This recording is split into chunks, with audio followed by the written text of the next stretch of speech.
The SKNFA loves football, and part of loving the game is making sure the players have access to the best healthcare. Never before has the association taken such a big step in looking out for our players. That's why our partnership with SKB MRI is vitally important. This is an essential step towards better and faster player recovery. At SKB MRI, you benefit from world-class diagnostics and equipment built for top athletes and suited for everyone. Located in St. Kitts, it's easy to schedule an appointment. You can also look forward to amazing customer service from professionals who truly care about your health and recovery. We want you back in the game as soon as possible and fully recovered. SKB MRI has been essential to my health as a player. Their services are the finest. SKB MRI helps me to get back on the field quickly and safely. Because, as I said earlier, we at the SKNFA, we love football. SKB MRI, your health can't wait. You're never too young to start planning for your financial future. That's why I decided to visit National Caribbean Insurance to speak with one of their friendly sales agents. Here at NCI, we strive to ensure customer satisfaction by choosing the right policy for you. Don't wait until it's too late to apply. Make an appointment to see a sales agent. Visit us today.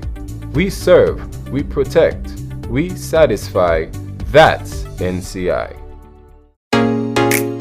Introducing St. Kitts and Nevis's newest TV channel, Television Caribbean, TVC Channel 40 on the cable's Ultra TV. TVC promises to deliver the finest in television broadcasting in St. Kitts and Nevis and the Caribbean, with some of the best local programs in news, sports, and entertainment. Join us for Insights, where we delve into the lives of our guests. Let me see what happened if I put this to it. Big explosion, like, okay, note to self, don't do that again. Or get in-depth analysis on Newsline 360. We have sports, entertainment, and inspiration. It's all here on TVC Channel 40 on the cable's Ultra TV, on TelTV Cable Network in St. Martin, and on our website www.tvcplus.live. TVC Channel 40. See the difference. National Home Loans. Get your dream home. All could be yours. Walk through the door. Come take what you need. Get you the keys. All could be yours. What you deserve. National Home Loans. Get your dream home. Get your dream home. Right it. Get your dream home. National Home Loans. Get your dream home. National Home Loans. Home ownership made easy. When you're with National, you're home. At St. Kitts, Nevis and Anguilla National Bank, we have grown alongside our community for over 5 decades. Starting in 1971, when the St. Kitts Industrial Bank was renamed St. Kitts, Nevis and Anguilla National Bank. Every account opened, every dream funded, reflects our commitment to enriching lives. These stories are our foundation and our future. In our pursuit of financial wellness for all, we have introduced accessible, empowering banking solutions designed to meet you, our loyal customers, where you are. As we mark our 53rd year, our dedication to community and customer-centric banking is stronger than ever. We look forward to building on this legacy together. Join us on this continued journey of progress and partnership. Your trust, your dreams, our mission. Thank you for choosing St. Kitts Nevis and Anguilla National Bank.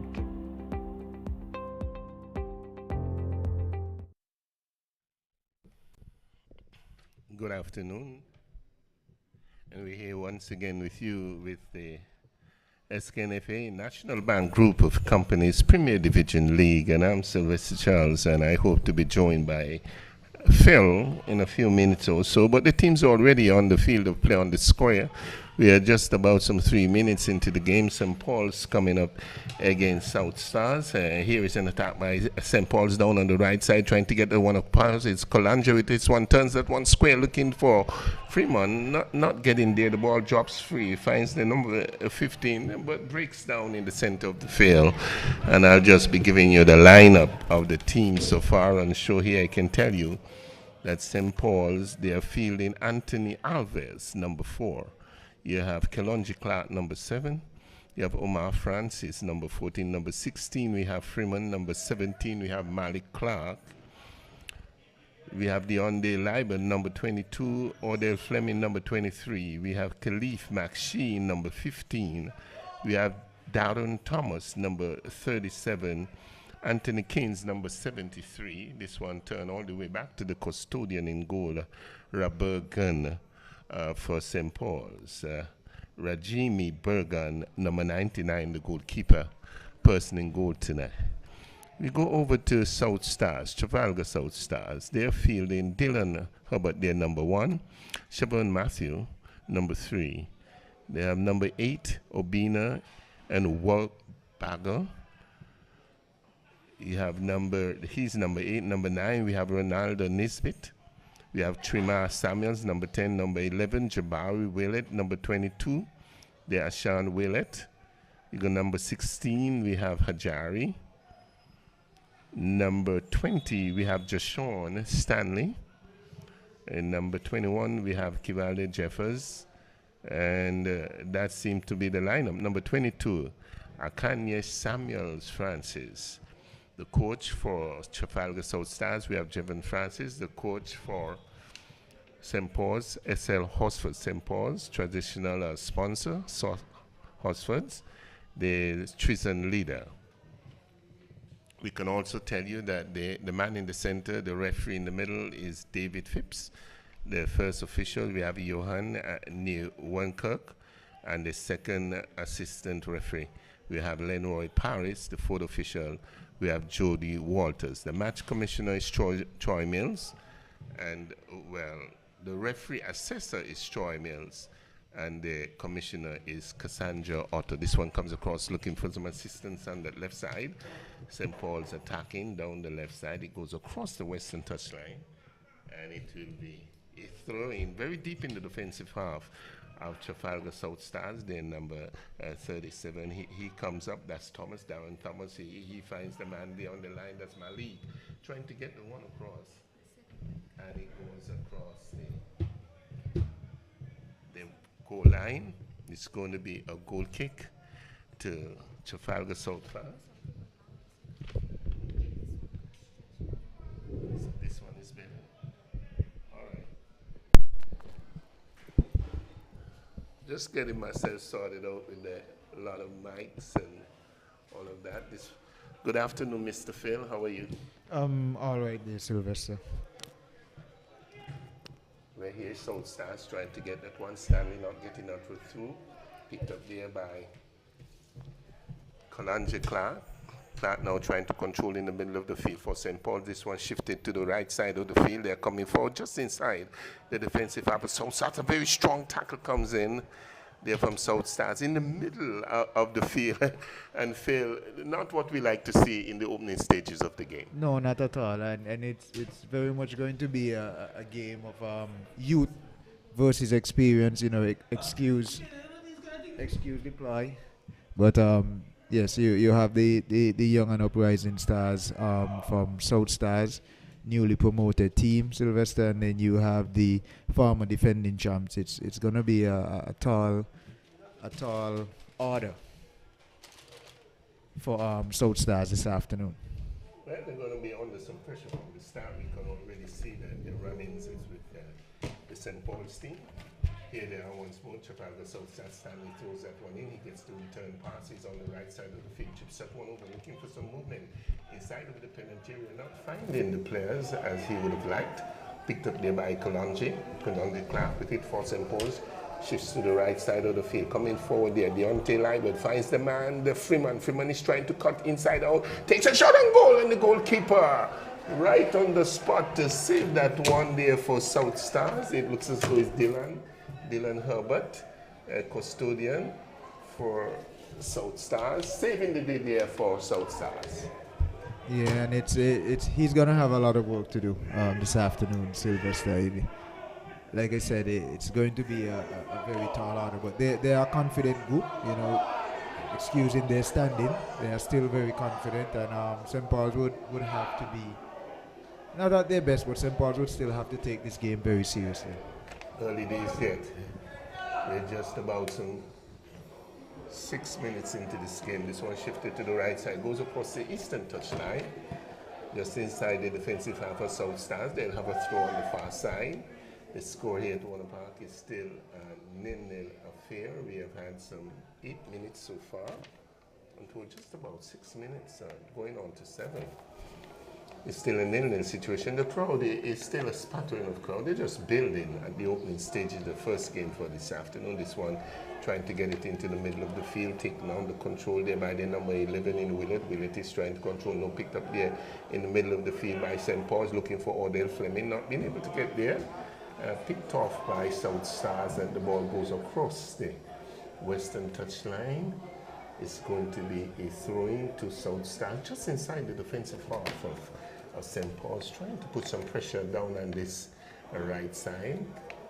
The ball been turning quite easily, picked up there by the number 22, Akanye. He's not at Carifta this time, Akanye, there, playing a soccer. Quite interesting. Yeah. And he's pretty good. He's made every national on the side. He has a choice to make. It's either going to be athletics or football, but he's blessed in both areas. Just like his father, I must say. His father, Jevon Francis himself, was quite blessed in a number of sports. Here they are. We have Keynes with it for St. Paul's, trying to come forward. Anthony Kane boots that one out. Intercepted there once more by South Stars, having a good opening show here. This one comes across the goalkeeper, coming off his mark. Rajimi Bergan, and picking that one up for St. Paul's. Rolls it out once more, looks for Anthony Keynes on his right side, turns it on the inside, trying to push on forward. Finds Odell, the one comes up the center of the field. Here's St. Paul's trying to build. Liebert with it, trying to shield that ball. The ball goes back, finds Odell Fleming, beats one player. Still inside his defensive half, trying to control, looking for some assistance, finds Clark. Malik picks up the return pass on the left side, trying to go forward. Turns back, takes it on the right boot, comes across, squares it in front of the penalty area. This one chip to the area, shot a goal!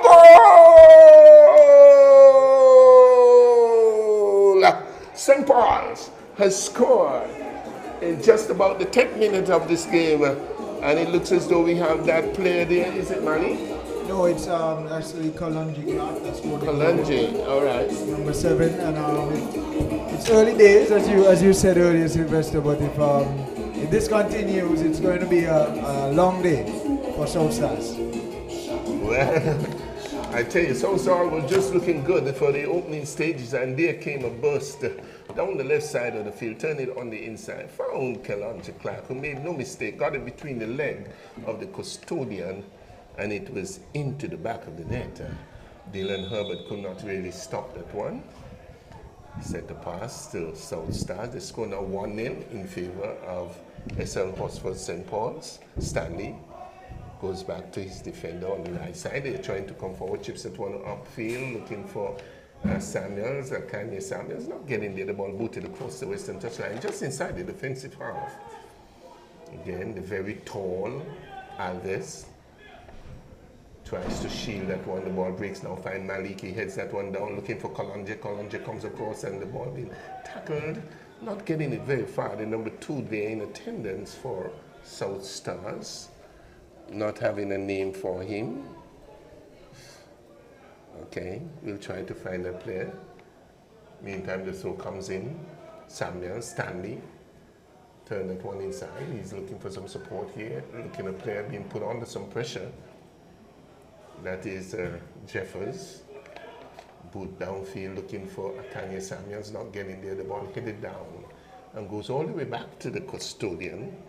And Omar Francis allows it to go through to his custodian, who just eases it to the right side. Here's Omar, turns that one all the way back to the custodian in Berger and looks up. Goes back over on that right side. Colanje turns it inside, he finds Alves. St. Paul's in control.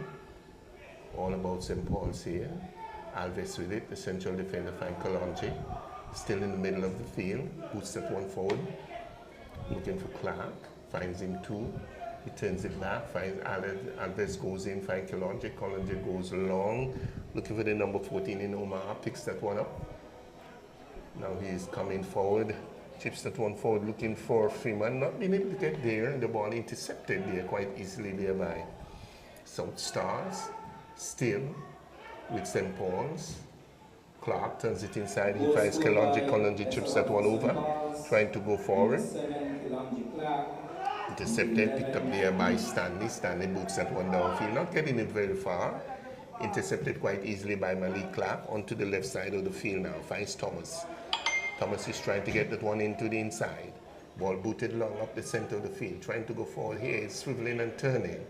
Not really where it gets around the play quite easily this time. The number 11 in Willett. Willett is trying to go forward. The ball booted across the western touchline. But a bit of a hot scotch there. No team really holding on to the passes for any length of time. Yeah, and I think this might be the motion of the game, Sylvester.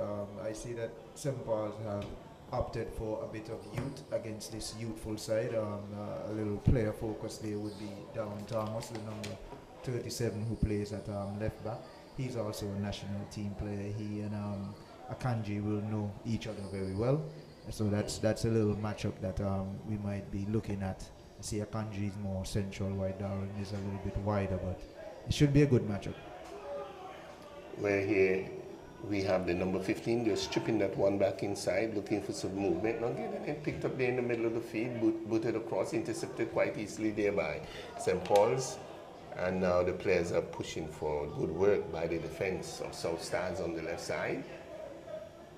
Still with St. Paul's. St. Paul's looking to go forward. Where it's an infringement right in the center circle, just inside the defensive half of St. Paul's. It will be a free kick to St. Paul's right inside the center circle. South Stars would look to keep the game a bit murky, you know, just to stop the flow, the smoothness of the defending champions. So it's working in their favor. The scoreline is against them, but they're doing the job that they came to do. I like that. Keep it a bit to disrupt. Yes, here comes Freeman. Freeman with it finds Kalonji. Kalonji squeezes that one across, looking for some support inside of the penalty box. Good defensive work under the cage and getting the one across the goal line. It's going to be a corner kick to St. Paul's, looking for the second goal already. Yeah, and Kalonji is being very aggressive in this game, as he should. He's found his shooting boots recently, Sylvester, and he's going to look to add a couple in this game. He's up for it. His tail is up. It's going to be interesting to see how many he can score. He can score tonight. This one comes across the area and good defensive work by South Stars once more. Picked up in the center of the field.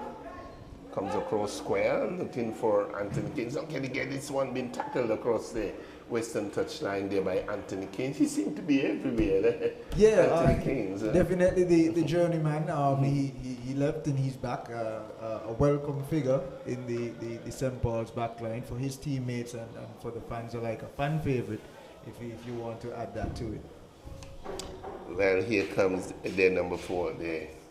Alves, Anthony Alves, he turns it, finds Keynes. Keynes goes up on the right side looking for, not really getting the pass through to Thomas, picked up there by Akanji Samuel. South Stars on the attack, this one pushed through, no one following through on that occasion. It goes all the way to the custodian for St. Paul's, who takes that one up quite easily. Well, Anthony Alves, central defender for St. Paul's, gets out of the penalty area now. Finds Malik Clark with it, picks it up in the center. A bit of a tackle from behind, but play continues. St. Paul's in control. A diagonal pass to the far side. He's looking for Liebert, finds him too, picks that one down quite easily. Trying to cut on the inside, trying to beat the man, get around the man, looking for some support, chips that one through. Looking for Clark once more. Good defensive work on the part of Trafalgar South Stars. They're down by 1 goal. That goal coming in the 10th minute of this game from the boot of Kalonji. Beautiful build-up inside of the penalty area, and Kalonji made no mistake, got it through the legs of the custodian for Trafalgar South Stars. This one booted out, finds Anthony Keynes on the attack, trying to boot that one into the penalty area. Once more, the ball being blocked. And it goes across the eastern touchline. A quick throw-in by St. Paul's. Picked up there by Malik Clark. Malik coming around, looking for some space, looking for Freeman, getting beyond that occasion. And that one onto the head of their number 16. Yes. And this one a shot and goal, and the goalkeeper gobbling that one up at the near post. Nice little control there by M16, a little setup there for Kalonji Clark, but the goalkeeper ever sharp on his toes, and he turns it into a very easy stop there for Trafalgar. Well, here's this one looking for Freeman once more. And the goalkeeper this time coming off his marker quite smartly and picking that one up at his bootstraps. Yeah, he didn't want anyone to get as close as Kalonji got on the first shot, which is, as you said, very smart. And I think we are going to see a lot of that tonight. All right, this one down on the right side of the field, picked up there by Freeman, booting that one across, looking for his number 22. He's trying to get around the player. That's the Liebert. Liebert not being able to control that one. The ball breaks. All the way back, still finds Akanye for South Stars. He's trying to control on the right side, just going inside of the defensive half on the right side. Gets away and gets around the player. Maxine turns that one inside. Ordell picks that one off.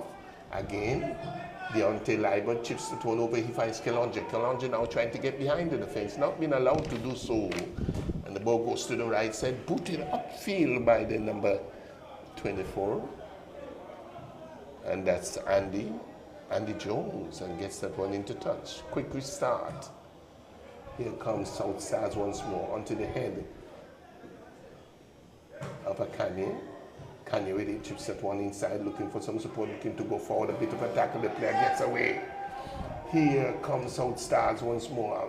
Far pass, finds the man on the outside right, looking for a bit of space, could take that shot. That one gets inside of the penalty, and this one is looking very dangerous, and the goalkeeper says the day. There comes Bergen coming up with the save that time, Phil. Yes, and Bergen would have big shoes to fill tonight, replacing the mainstay in Jeffords.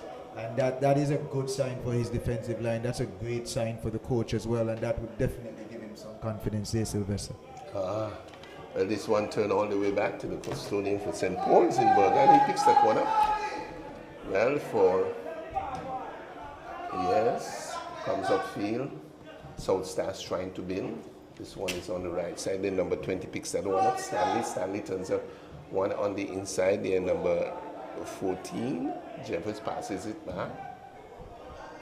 Here comes the custodian in Dylan booting that one off here, but getting it wide and across the western touch line for a throw-in to St. Paul's, just about the center line.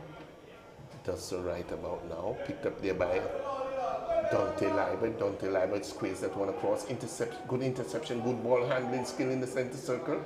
South Stars in command. Square ball to the right side, a very good ball. Finds the man free, a lot of space on this right side. Keeps it in touch. But not really keeping it was Stanley. And that one just going across, narrowly going across the western touchline. Is going to be a throw-in to St. Paul's. And seeing the matchup on paper, Sylvester, I was intrigued on the way here on how South Stars would attack this game or try to play this game. It's the top team against the bottom team, and again, like I mentioned earlier, it's for them to disrupt the play of St. Paul's. But that's on the defensive side. On the offensive side, what do you think they can get going forward? Well, they'll have to put more passes together. Definitely. So get more men forward, and they need to do that in numbers, because you can't go up there 1 or 2 and expect to create any semblance of a problem for St. Paul's. And that's what's been happening. It's been either Akanji or their number 11, and there have been lone soldiers on the top. St. Paul's easily cuts it out, and they go right back to defending again. Well, it's just about some 20 minutes into this game, 22 minutes, and it's 1-0 to St. Paul's. Here comes Odell Fleming, cutting across the center of the field, looking the man on the outside right, finds Freeman. Keithroy Freeman takes it on the left boot, gets it across, finds Dante Leiber, trying to bring that one under control. A bit of a push there by Stanley, but picked up there by the number 37 in Darren Thomas. And you said that's a youth player as well, Darren? Yes. Very, very promising youth player. He moved through the ranks very much like a Kanji from U13, U14, U15, U17. Now both are looking at the U20 and hopefully on to the senior men's side. But definitely a talent, lots of potential there. Okay. This one's thrown in. Here's Trafalgar South Stars. Willett gets it square. This one played down the center of the field. Still South Stars on it. Number 21 in Jeffers turns it back, finds the man on the outside right. He's still with South Stars. Deep in their defensive half. Squared ball very dangerously though. Picked up there on the far side by their right defender. Turns that one inside looking for Kanya. Getting there. Intercepted there by Anthony Valdez. Number 4. The ball being picked off by the number 16 in Hajari. Goes square in the middle of the field. Here South starts trying to build. Just about the center circle, the ball being taken away by St. Paul's.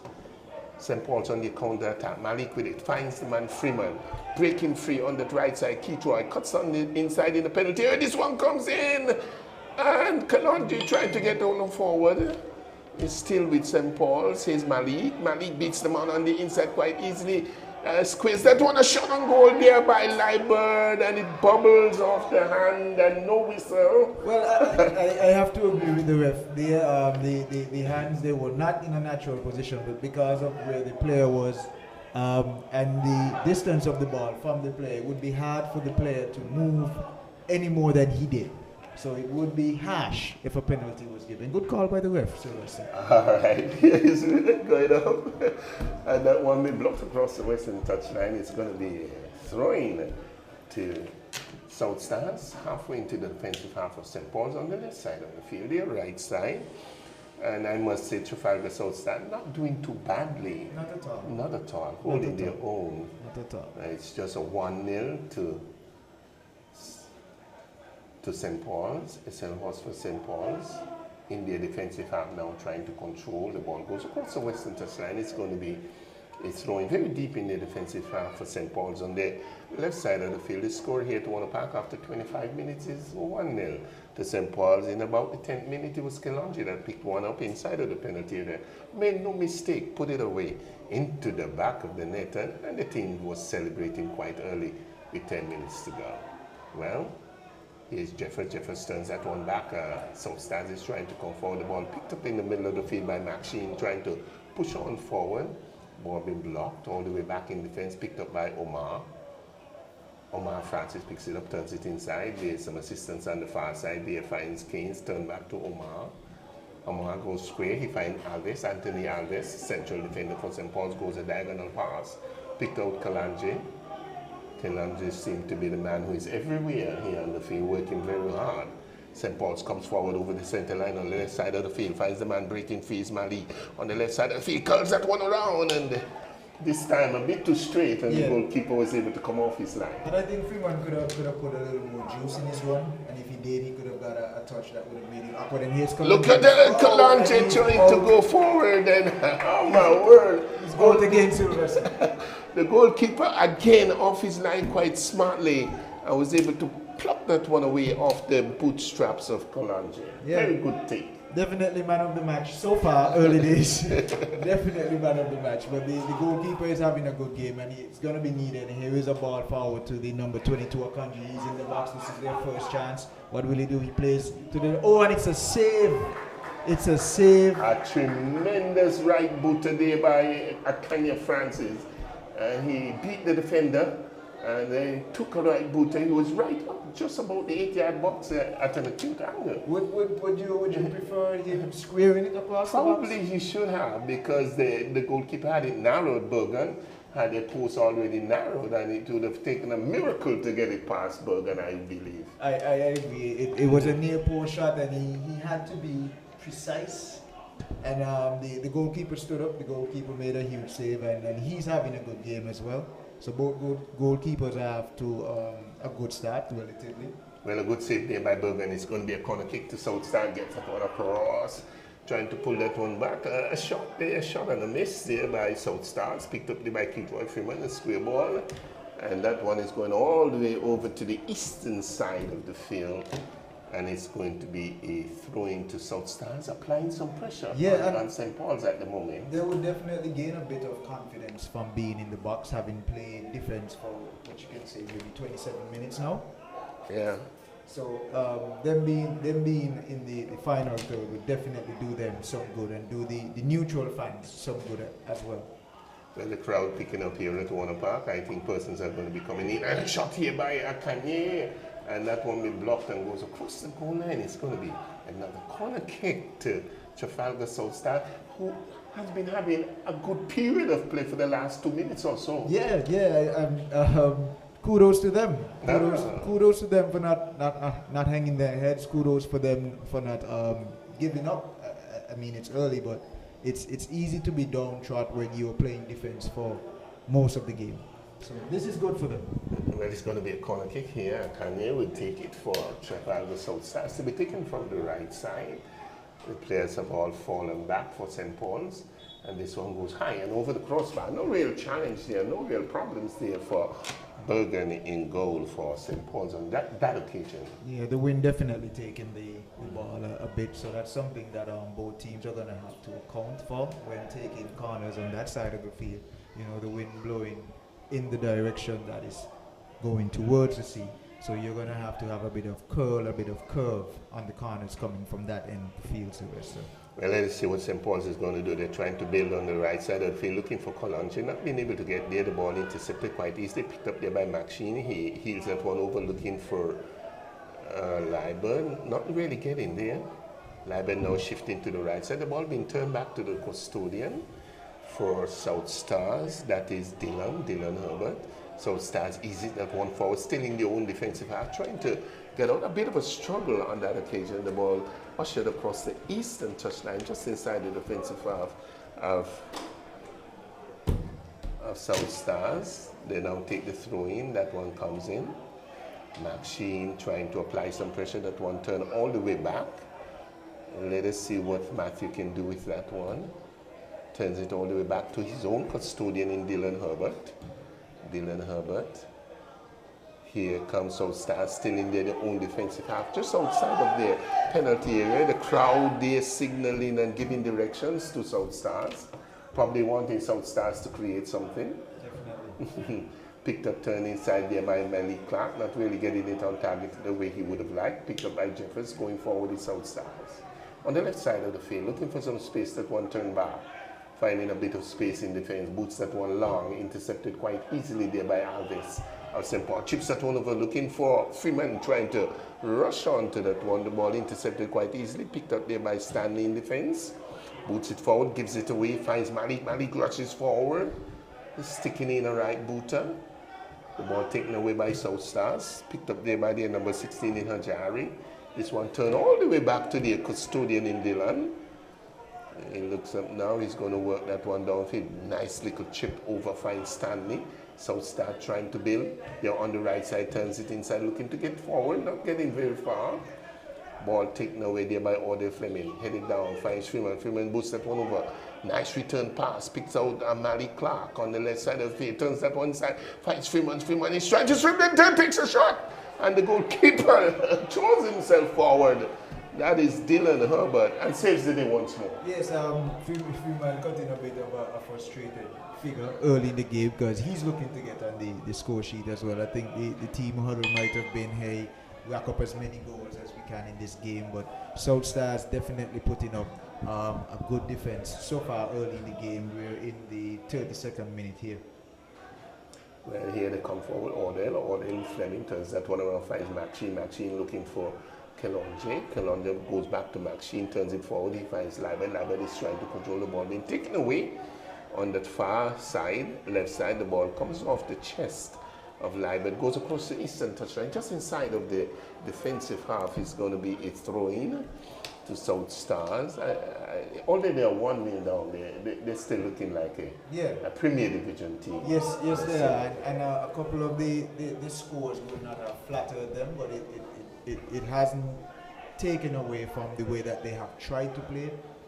They want to pass the ball a lot. They want to pass the ball from the back, and they want to be confident with their passes. Executing that plan, however, has not gone as well as they would have liked. Well, not as yet. Not as yet. Not as yet. Not as yet. It probably may come to fruition a little later on. The score here, a 1-1 between SL Oxford St. Paul's and Trafalgar South Stars is 1-0 to St. Paul's. That goal scored in the 10th minute of the game from the boot of Kelonji Clark. Here in St. Paul's once more, finding Freeman. Freeman swiveling and turning, looking for some diagonal pass, finds the man. Anthony going through on the right side. The flag on that one, a few inches away. And the assistant referee on the far side, flagging that one offside. First offside of the game. Yeah, I expect a few more. Nisbet would use as much experience as he has garnered over his years of playing. As young as the Trafalgar South Stars are collectively, they have some experienced players, Nisbet being one of them. So he's going to look to be a defensive stalwart to me. And this one booted downfield by the custodian in Herbert. It goes all the way down, headed on to the goalkeeper Bergen of St. Paul's. The score here at Wanapart remains 1-0. A goal scored in the 10th minute of the game from the boot of Kelonji Clark. Here they are once more, trying to go forward, trying to intercept that one is Akanye, the swift and nimble-footed Akanye Samuels Francis.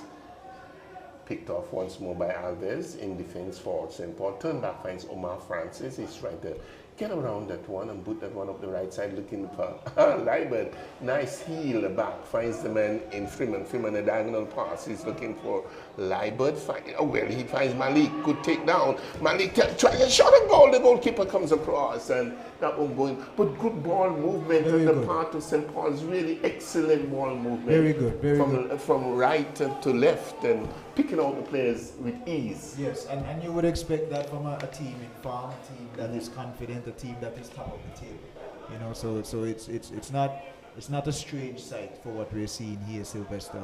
And again, I have to say, kudos to Trafalgar South Stars for staying in it and staying confident, because they're going to have to. They have to play 90 minutes. They have to. Well, let us see what is going to happen here. It's just 1-0 here. We are 35 minutes into the game. This one here is standing for Trafalgar South Stars. They are trying to pick out a player, not getting it very far. And the ball goes across the western touchline, coming off the boot of Jeffers. Here they are once more, throwing that one, looking for Kelonja. Kelonja gets that one away, turns that one inside. Oh. That one hit it down and goes wide of the eastern upright. Oh my, near missed once more by St. Paul's. Keep yes. Freeman. The attempts are definitely being racked up here. And again, Trafalgar South Stars would not mind seeing that one going wide. They wouldn't mind seeing everything that St. Paul's puts towards them going wide. Do you think Trafalgar might be getting a bit tired? It seems to be tiring. Yes, I would point out two players in the midfield. You have Hewlett and Jeffords, who have been struggling a bit. I would say maybe from about the 30th minute, just to keep up with the pace of the St. Paul's midfielders.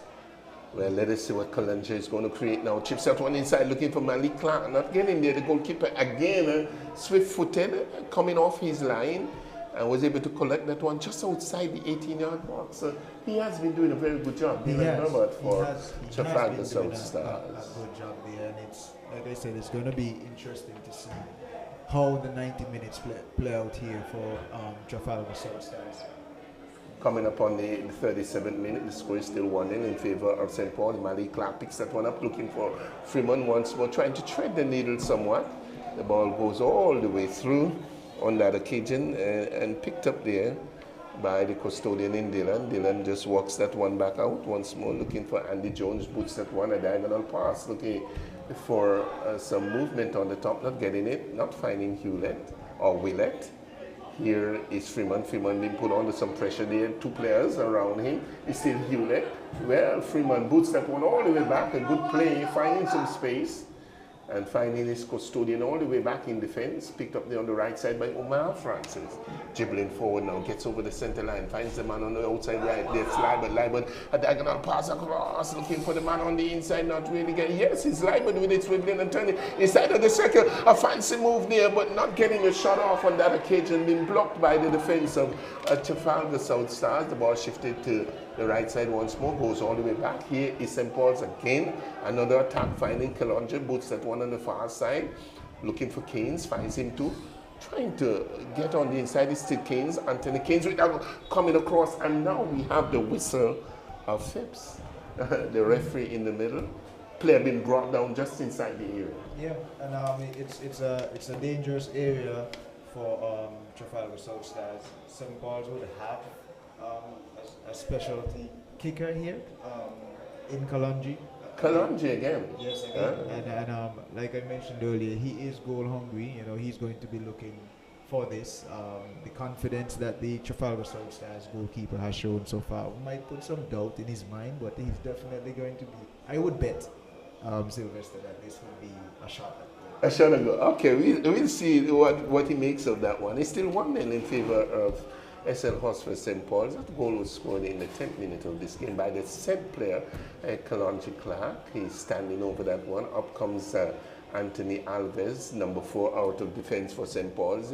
A player is down. We have the physio on the field, and that player is for Trafalgar South Stars, it would appear.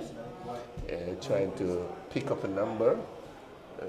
It's just about the 39th minute of this game.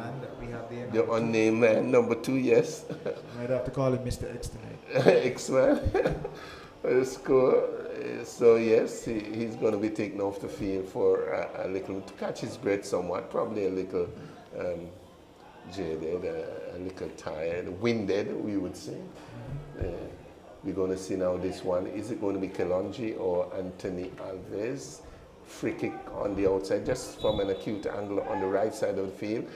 Left that one for Kalonji, an easy pass. Across come Alves, trying to chip that one over into the penalty area. Looking for a little more creativity, I would have said. I would have lost that bet, Sylvester. Of course.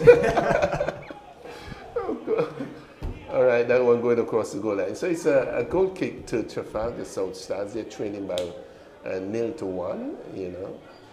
1-0, and they're trailing, and they're looking good. They're holding on 40 minutes into the game, and they've not had conceded a second goal. Goal coming early in the 10th minute, and not a second goal. This one upfield onto the head of Auden Fleming. Goes across the western touchline. In number 16, allowing that one to go. That's Hajari. Hajari picks it up for South Star, nimble little player, chips it inside, finds Akane looking for Hajari. Hajari goes on the right side, kind of bungled off the ball. And that one booted upfield by the number 37, Darren Thomas. Not getting it very far.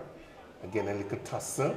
Akane, dazzling little feet, trying to get around the defense, not succeeding on this occasion. And here comes St. Paul's, counter-attacking well on the right side of the field. Finds the man Liebert, cuts on the inside, looking for some support. Finds the man Freeman. Freeman boots it back on the right side, looking for Kalonji. Kalonji is swiveling and turning. Very left-footed is Kalonji. He's very left-footed. This one, a square ball, looking to pick up the Darren Thomas. Not being able to latch on to that one. Going across the touchline, but it was a good intention, shifting it from right side to the left. And a left foot player to a left foot player. Exactly. To lefties. Very deep in the defensive half. South Stars will have to throw that when Stanley takes it. Upfield looking for Malik Clark. Here is Hajari trying to get between two players. A bit of a holding, a little handwork there. Down definitely beat on the first step there by the Trafalgar. So we see Hewlett coming across. He's going to take this one, the number 12 for Trafalgar South Side. If I Stanley boots that one downfield, he's looking for Kanye. Not being able to get there. A bit of a dummy being played there by Alves. And he goes all the way through to the custodian in the Bergen. He rolls it back out and finds Alves. Alves turns it across, he finds Omar. Omar Francis turns it inside, he finds Maxine. Maxine with it now trying to go forward. Chips at one over, looking for the man on the far side. Libert cuts around, looking for some support, turns it back. They find the man Freeman, eases it inside, looking for Anthony Keynes, not being able to control the ball, being picked off by South Stars. Good shielding of the ball by the South Stars midfielder. Comes down the center of the field. Here's Odell Fleming, turns that one inside, finds Malik Clark. He's going all the way back, finds Odell chips that one between two players, finds Maxine, looking for some support, finds Freeman. St. Paul's now building. In the middle of the field, finds Malik. Malik turns it back, he finds Maxine. Chipped over, finds Alves. All St. Paul's United. Probably the players are a bit tired from Trafalgar South Stars, tiring the players somewhat, finds Kelonji. St. Paul still in control, turns that one back. In the middle of the field, finds Odell Fleming. Goes a bit square, he finds Omar. Shift that one forward, finds Maxine. Maxine shifts that one inside, looking for the man Freeman. Not being able to get there, they intercepted there by good playing there on the part of Trafalgar South Stars. Here is Hajari. Turns it inside, finds Hewlett. Hewlett unable to control. Picked up there by Odell Fleming in the middle of the field, just about the center circle, finds the man breaking free. Kalanja chips that one forward. He finds the man going forward. And a flag on that play. I thought he was ahead of the play. That's Freeman. I did think that he was ahead of the play as well. The defenders in the Trafalgar South Stars defensive line have been raising their hands, hoping that the referee would oblige, and he did. He was offside. A bit of an early run there by M16 being eager to get on the score sheet. I like that, M16. Well, it's 1-0 still in favor of SLOs for St. Paul's, and that goal was scored in the 10th minute of the game. They're still trying for their second game before it's halftime. It's just some 44 minutes, just about 1 minute to go. Probably will have about a minute of the injury time. Over on the right side, finds Libert. Libert back, finds Malik Clark. Chips it one forward, looking for Libert. Coming down on the right side, the ball being shielded across the goal line. It's going to be a goal kick to Trafalgar South Stars that we keep commenting has looked an improved team. Yes. If this is the game to show their best effort, put their best foot forward, then they've certainly done that. The scoreline would not favor them too much because they're down, but still, it would be bright days for them, given the outcomes of past games, especially the opponent that they're playing against Sylvester. All right, goal kick to Trafalgar South Stars. Dylan hits that one field, trying to bring that one under control. Is Libert down till Libert turns that one back. He's looking for some assistance. 1 minute to go, says the fourth official, Jody. On the dot. Turns that one inside to the central defender number 2. We call him X-Man. He's not on the sheet. Plays that one up the center of the field, intercepted there by Odell Fleming. Now going forward, a bit of a holding there by the number 16 Freeman. Hewlett holding on to Freeman, not allowing him to go forward, not wanting to concede another goal with just 1 minute to go for halftime. Here's Freeman trying to get that one across and the one being blocked. Picked up in the middle of the field there by Hewlett.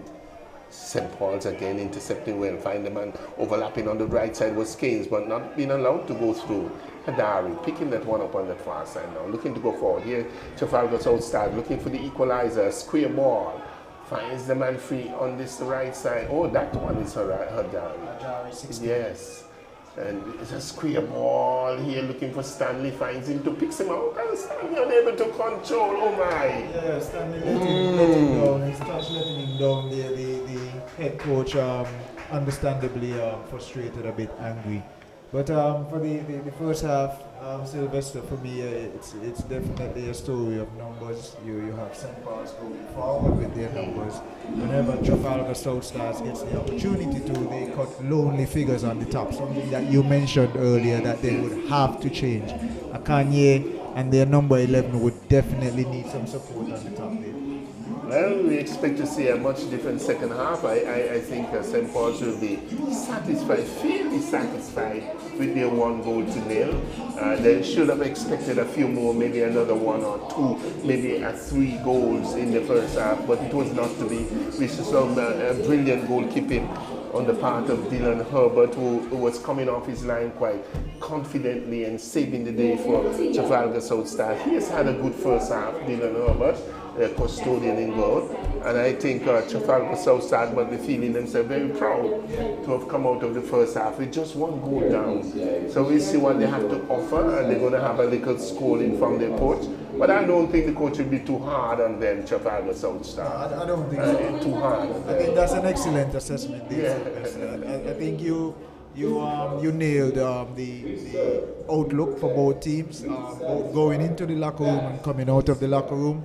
So it should be a good second half. A good second 45 minutes. So we're going to take a break for half time, and we'll be back with you in the next 15 minutes or thereabouts. 15 minutes. All right.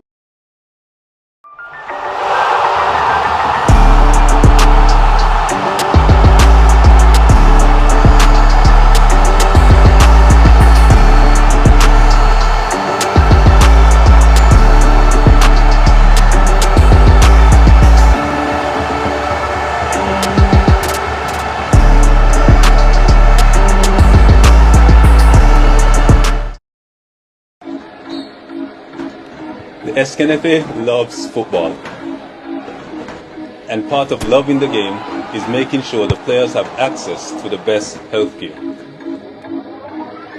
Never before has the association taken such a big step in looking out for our players.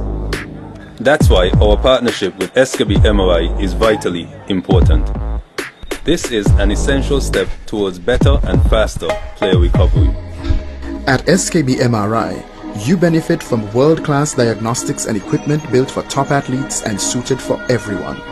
Located in St. Kitts, it's easy to schedule an appointment. You can also look forward to amazing customer service from professionals who truly care about your health and recovery. We want you back in the game as soon as possible and fully recovered. SKB MRI has been essential to my health as a player. Their services are the finest. SKB MRI helps me to get back on the field quickly and safely. Because, as I said earlier, we at the SKNFA, we love football. SKB MRI, your health can't wait. You're never too young to start planning for your financial future. That's why I decided to visit National Caribbean Insurance to speak with one of their friendly sales agents. Here at NCI, we strive to ensure customer satisfaction by choosing the right policy for you.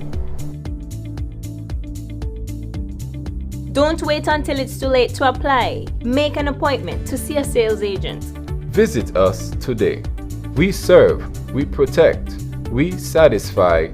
That's NCI. Introducing St. Kitts and Nevis's newest TV channel, Television Caribbean, TVC Channel 40 on the cable's Ultra TV. TVC promises to deliver the finest in television broadcasting in St. Kitts and Nevis and the Caribbean, with some of the best local programs in news, sports, and entertainment. Join us for Insights, where we delve into the lives of our guests. Let me see what happened if I put this to it. Big explosion, like, okay, note to self, don't do that again. Or get in-depth analysis on Newsline 360. We have sports, entertainment, and inspiration. It's all here on TVC Channel 40 on the cable's Ultra TV, on TelTV cable network in St. Martin, and on our website www.tvcplus.live. TVC Channel 40. See the difference. National Home Loans. Get your dream home. All could be yours. Walk through the door. Come take what you need. Get you the keys. All could be yours. What you deserve. National Home Loans. Get your dream home. Get your dream home. Right it. Get your dream home. National Home Loans. Get your dream home. National Home Loans. Home ownership made easy. When you're with National, you're home. At St. Kitts, Nevis, and Anguilla National Bank, we have grown alongside our community for over 5 decades. Starting in 1971, when the St. Kitts Industrial Bank was renamed St. Kitts Nevis Anguilla National Bank. Every account opened, every dream funded reflects our commitment to enriching lives. These stories are our foundation and our future. In our pursuit of financial wellness for all, we have introduced accessible, empowering banking solutions designed to meet you, our loyal customers, where you are. As we mark our 53rd year, our dedication to community and customer-centric banking is stronger than ever. We look forward to building on this legacy together. Join us on this continued journey of progress and partnership. Your trust, your dreams, our mission. Thank you for choosing St. Kitts Nevis Anguilla National Bank.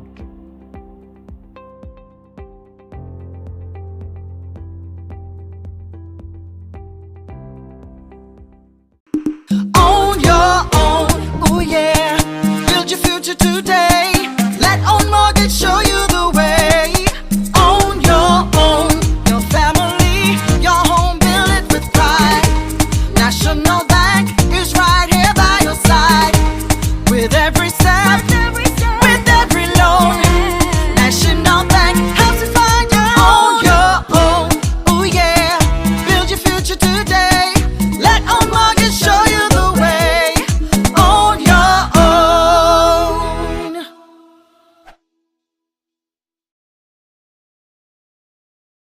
Can I get a wow? It's the sound you'll make when you get our loan.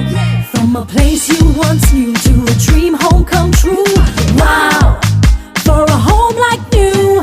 Wow, it's the effect you'll get when you upgrade your home. Upgrade, improve, enhance your home with National Bank's Wow Mortgage for the effect you'll get when you upgrade your home. Lowest interest rate guaranteed and the most favorable terms. It's Wow Mortgage. Can I get a wow?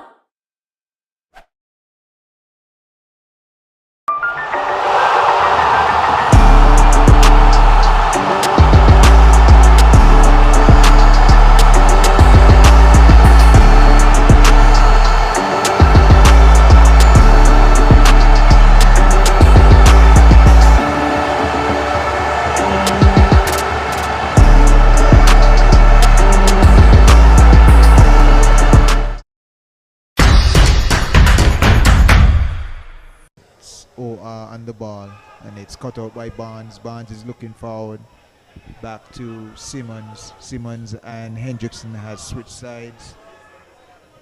Keeper is wide to Hendrickson now. Hendrickson looks at his number 17. Passes the ball in midfield. It's cut out by Owa on the top. It's number 90. He strikes the ball, and it's a goal. Goloso. Goloso. I would have to say the keeper is let down by his own effort there, but it's a wonderful goal there, Derek. And as we see OR striking first and putting Kayan behind. Can they get a late one here to equalize again? Ball comes in and Drew punching that one away. Head going up. And Allwood clearing that one off the line, and the ball is into the back of the net. And Kayan Williams firing a shot there. A loose ball and putting it into the back of the net. And just as I spoke, Phil, Kayan getting the late one for equalizer again. Can this build some momentum now? Yeah, it looks that way, Derek. And I'll have to ask you for the latter numbers. You've been on point. So we see Clark pushing that one across, and Tijani Foy taking his time and putting it onto the crossbar. Totally relaxed, thinking and counting. It is goal already.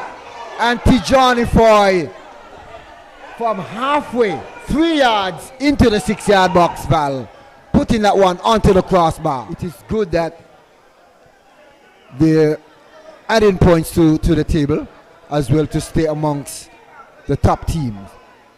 But Clark giving it away.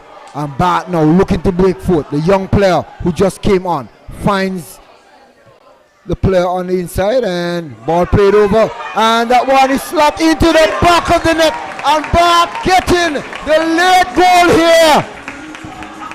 and putting it past Samuels. But getting it, Richards, who have been threatening all night. He have been working hard all night, Val. Freeman linking up and they're runners. This time it's Phipps down the left side. But he's been covered. But Kalanji comes onto it on the top of the box. And there's a shot. And this one is in the back of the... Oh no! Did it cross the line? Yes, it did. Did it cross the line? The official has suggested it has. And a shot that came in from Kalanji just inside the box. It was a thumping shot. It came off the crossbar and it went over the line. Playing with Clark. Well taken. Good control. He's running onto the defense. In the box. He's looking to take a shot. And this one is being judged a penalty. He strikes this one. And this one is in the back of the net. Easily sending the goalkeeper to his right. And Kalanji going the other side. And St. Paul's going 2-0 up here. What? Defense read the play very well. Here's again Kalanji with that pass looking to find Malik. Oh, that's a beautiful play. A beautiful play. Lovely movement. Can he score? Oh, that's a wonderful goal. That's an absolutely brilliant goal. Oh, what a goal. This man has been playing some exciting football for the whole night. Looking for Rogers. Rogers looking to chip that one over, and it's a lovely finish. Exquisite finish there by Rogers. Galway coming off, getting down to try and block it. And Kimari Rogers with a lovely finish there. Inside to Austin. Austin with the ball still. Austin being challenged by Hewlett. And the captain looking to square that one across to Austin. And Austin puts it into the back of the net easily. So Village playing a bit of draft here. And ball played in. Cut out there by... All right, good night. When we're back here after the first half, remember we went into halftime with the score 1-0 in favor of the SL Horse for St. Paul's. But Trafalgar Scouts, they would have had a very good first half, we were saying. I'm still with Phil here, and he can give you his own analysis and what he expects to happen going into the second half. Yeah, and I would agree wholeheartedly with the briefing that you gave before halftime, before the players came back out. It's a bit of St. Paul's doing what St. Paul's normally does, regardless of the opponent. They like to keep possession, they like to keep the pressure on, they like to go forward, and Trafalgar South Stars will have their work cut out for them tonight.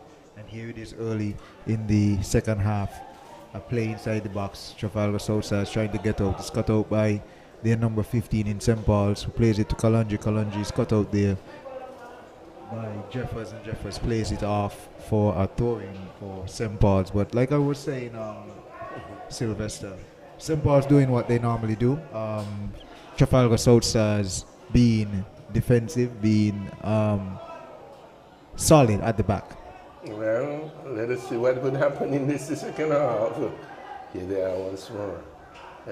This is the man ordered, lining that one up with the left footer from way downtown, picked up that by Akanye, with a nimble player, Akanye Samuels Francis, gets it one to the right side, finds Ajari, turns it back, finds Stanley trying to get on forward, looking for Akanye, not getting there, just inside the defensive half. Here's Liber trying to go forward, chips that one over in the defensive half of St. Paul's, square that one inside, finds Odell Fleming, and Odell probably would have played for South Stars at one point for Village Superstars as well. Yeah, there's usually a smooth transition from South Stars, which is predominantly has been predominantly a first division team, and then you move up into the Premier Division through Village. So he definitely would have played for South Stars. I would bet that. Then Malik Clark turns that one back. He finds Anthony Keynes.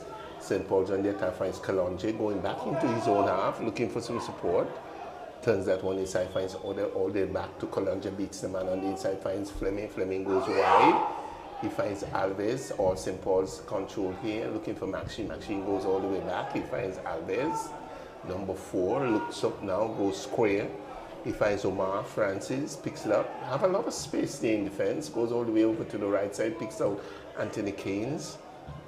Back to Omar turns it inside, find Kalonji, find Maxine back to, looking for Maxine, back to Kalonji. Maxine looking for the man Keynes, not getting there. The ball booted back into the defense of St. Paul's. Picked up there by Omar. Omar goes all the way back to Bergan. Picks it up, chips that one up. Oh, it just hits it across there.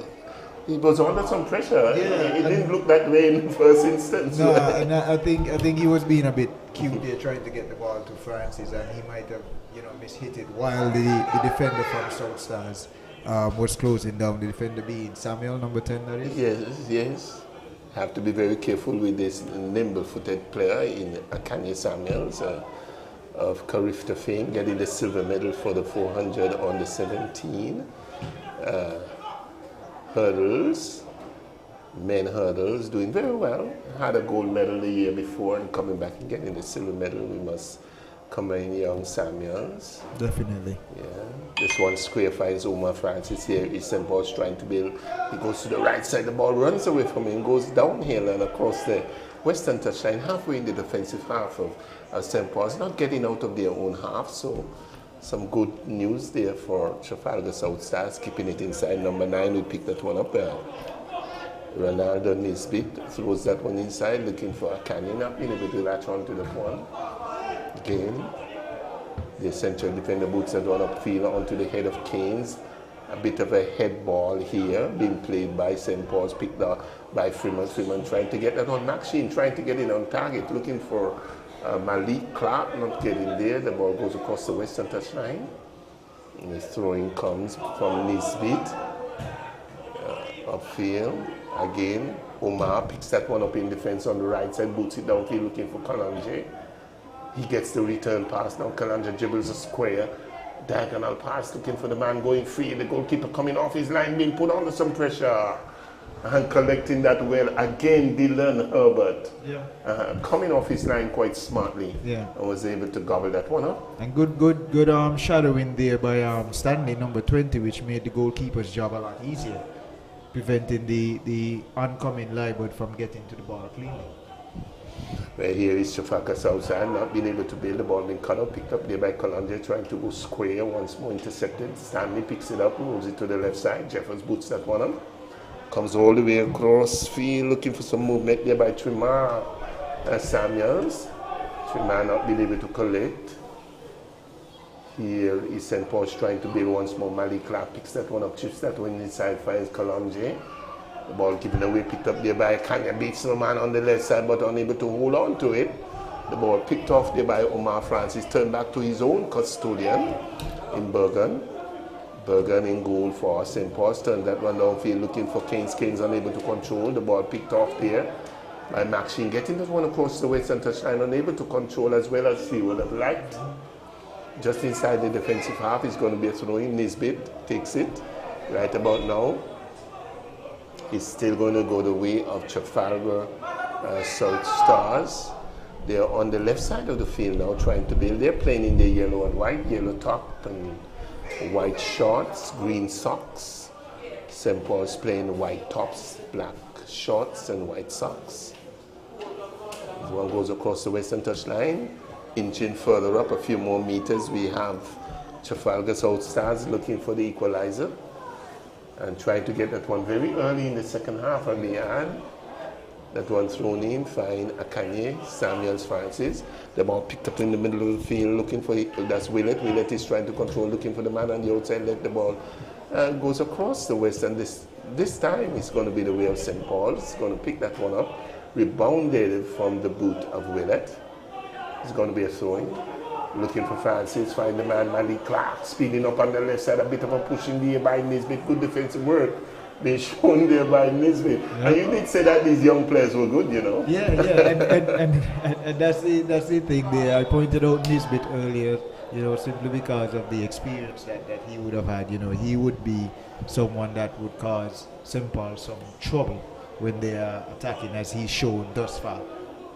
St. Paul's still leading by 1-0. We are just some 52 minutes into this game. Early days yet in the second half. This one turned to the left side of the Kalonji, turns that one inside, looking for the man overlapping on the left side, coming through on the left side of the field, gets that one over, looking for the head of Keith Roy Freeman a bit too high on that occasion, but he was right there. He was. And, alone at that. and Thomas wandering down the left side and getting a great cross in. Just a bit too high for Freeman, but that would be encouraging for St. Paul's, who are still on the attacking front but have yet to add to their score.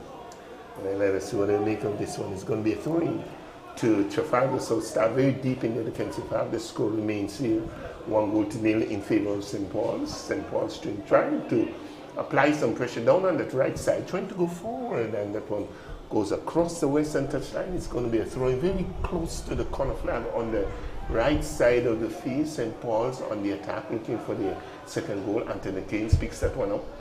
Looking to go forward. Kalonji with it, beats the man on the estate. Kalonji turns it inside, finds Freeman, 1-2 pass, looking to go forward. A shot, a goal, and it's over the crossbar.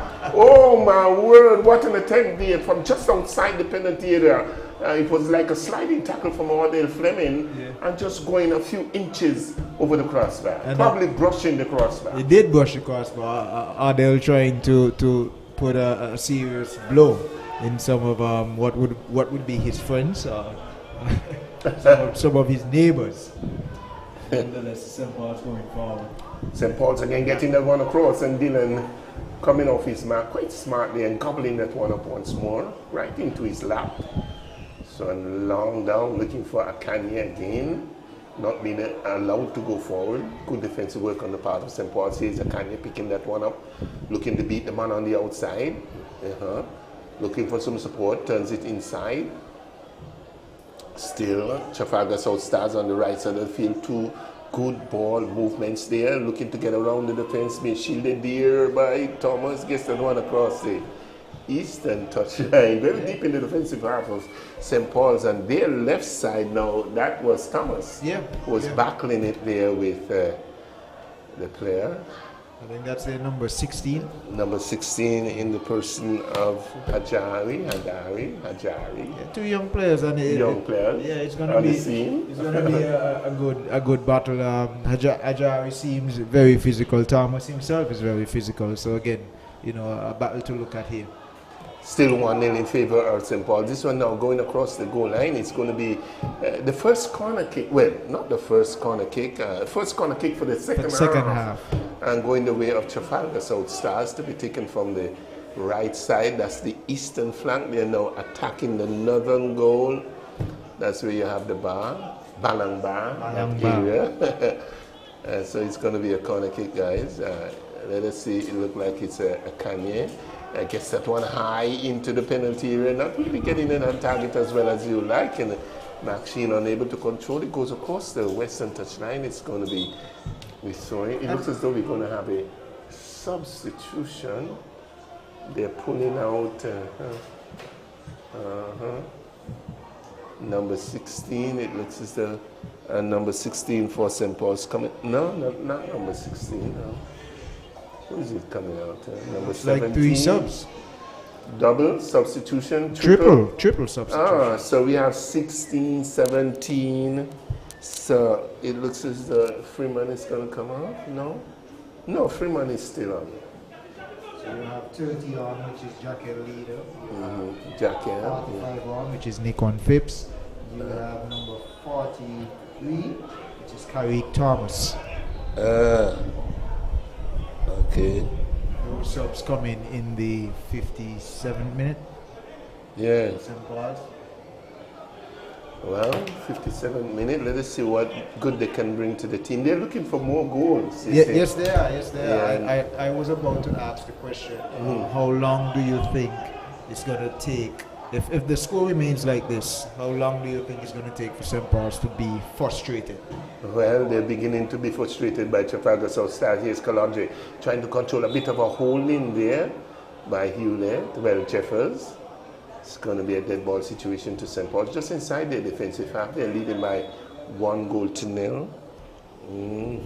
Just to go back to the free kicks for Trafalgar South Stars so far, Sylvester. Do you think that they should probably change the aerial route, seeing as though they don't have as many tall players? Right. That's a good idea. Maybe the coach would have spotted that. They do something about that. as well. 57 minutes into the game, it's still 1-0 to St. Paul's. It's going to be a throw-in from the far side, just inside the defensive half. We're halfway there. Now it's going to be a dead ball situation outside of the penalty area. Just outside. Outside, yeah. On the left side, St. Paul's attacking the southern goal. That's at Lozak Road. Let's see what they can make of this one. They have some 3-4 players on the attack. Number 13. Jack Haley trying to go over a bit of a tackle there and clearance. No whistle. Referee saying simulation. Yeah. That should be a card if it's simulation. Yeah, exactly. Kanye trying to speed away there from Omar. Still a Kanye trying to take on Omar. Still a Kanye trying to take on Omar. And that one breaks down. Picked up there by Anthony Keynes. The ball booted across the western touchline there by Anthony Alves. Yeah, and Kanye doing a bit too much there. He already beat too much of an individual stuff, you know. And he's so far away from everyone the else. Goal, yeah. So if he was more or less inside of the penalty area and trying to get a penalty or something of that sort. Right. But to be all the way over here on the left flank, so far away from the goal, isolated again. You need support around you. And you could hear the Trafalgar fans screaming at him, saying to pass the ball. Pass it off. And him playing that way is a testament to how isolated the forwards have been for Trafalgar South Stars. You know, there hasn't been much of a supporting cast when Trafalgar has been going forward. Not cohesive enough, you know, not at the top. Not at all. So it's still 1-0 in favor of SL Hotspur St. Paul. And just to let you know, the second game is going to be my favorite team, Gordon Hotspurs, coming up against Connory. That should be something for the fans to look at. We must say that the crowd would have built, you know, more spectators have come on in, probably for the second game. Yeah. Gone Hotspurs, not doing too well. Not doing as well as they would like. Yeah. But again, early days. Early days. Well, here is Kalonji. Kalonji Clark turns it inside. He finds Jaquil, lead this one out to the far side, the overlapping player. He gets it on the top of the box. It looked like Jaquil trying to get that one inside. I must say Jackie looking a bit top heavy. I knew him to be a little more of a slender, you know, one of those nimble little players. Put on some weight. He definitely has gotten a bit top heavy there, Sylvester. Too much of the St. Paul breadfruit. Maybe just a bit too much. A bit too much. Just outside the penalty area here, St. Paul's trying to build up. Put under some pressure there, the ball being headed a little out. Kelonji turns that one back. He looks for Keynes, number 73. Turns it inside, look for Kelonji. He finds Keynes. Keynes coming through now. Ball being tackled away. Picked up there by Nisbet. Finds Trimar Samuels. Intercepted again by Keynes. Keynes turns it inside. Looking for his number 45 in Phipps. Phipps turns on the inside. He had a shot from downtown from Keith Roy Freeman. He was off balance all of the way. You know? Quite surprised that he took that shot, Sylvester, seeing as how Nick One was streaming down the right side there. But again, trying to get on the score sheet. Okay, well, what his scoring has looked like for the season. He's a talisman. You know? He is, and like I said earlier, he would be expecting to score. I think he and Kalonji might have had some discussions in the locker room earlier about what they want to do, what they would like to see. Hasn't worked in their favor as yet. Kalonji getting one earlier. Freeman still to get on the ball, and here's young Samuels trying to go forward, cut out there by Jackie Leader, who plays it on to Kalonji. Kalonji looking forward. Here is M16 trying to get on the ball, and the ball is played just behind of him. That's the number substitute. That's the substitute there, number 43. Goes on to Jackie. Jackie looking forward. Nick One is on the far right side here, and he's flagged offside. So Trafalgar South Stars, the defense isn't bad. Not bad at all. They're holding strong. Ronaldo Nisbet, left defender, he's done quite a bit of work. He must be very proud of his performance to date. See the coach there, much to what you're saying, the coach giving him a little clap there. A little clap, right. This one turns inside, Trimmer gets away from the defender. This could be dangerous. This one turns inside, and Akanya almost getting that one on target, rushing the goalkeeper in the process. That one going off his knee and across the goal line, out of touch. Waking up the Trafalgar South Stars fans. We have more Trafalgar South Stars fans here just in front of us than we do the St. Paul's, which is not a norm, but they would need the support. Being a young team here, Sylvester. Into the 63rd minute, is still 1-0 in favour of SL Osford St. Cumberland. The goal been scored in the 10th minute by Connory, and since then, nothing really good has happened for St. Paul's. We know the prolific score. Here is Keith Roy Freeman trying to shift that one to the left side of the field, looking to go forward. The ball being taken away. Still on the attack, turns that one inside, looking for the man Kalanji, and the top takes a left booter from downtown, from outside of the penalty area, and that one went a-sailing like Liat, 1974? Over the crossbar. Just sailing over the advertisement board there, National Bank Group of companies, the main sponsor there. Nice little board that they have there, just adding a little flavor, a little taste to the SKNFA Premier League game. Right, a player is down, the physio comes on once more, a player from the Trafalgar South Stars. Let us hope it's not anything too serious, because they've been having a very good game so far, just conceding just one goal in the 10th minute, a good one to pass inside of the area, and Kalonji got it between the leg of Dylan Herbert into the back of the net, and since then they've been holding strong in midfield and defense and keeping St. Paul's United at bay.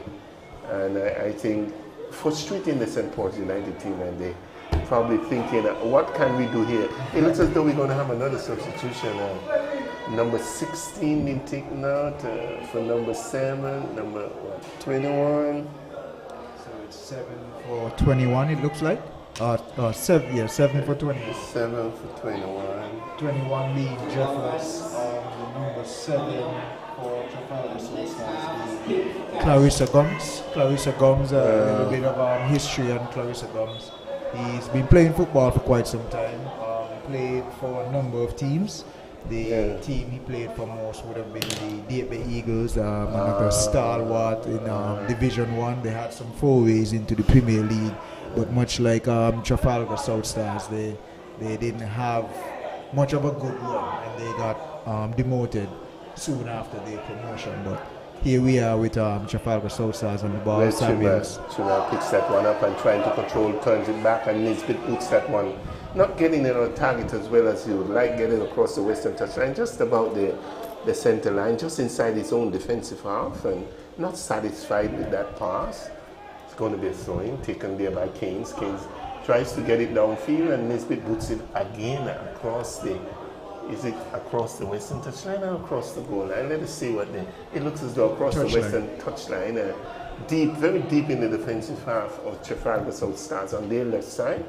Right side for St. Paul's. They're going to have a throw-in taken by Anthony Keynes. Once more finds the shoulder of Freeman, and not really getting that one well controlled, being put under some pressure there. And they must be commended, the defense holding off Freeman. Keith Roy Freeman. Yeah, it's not a very easy player to control. He's not the most skillful player he has never been, but boy is he clinical.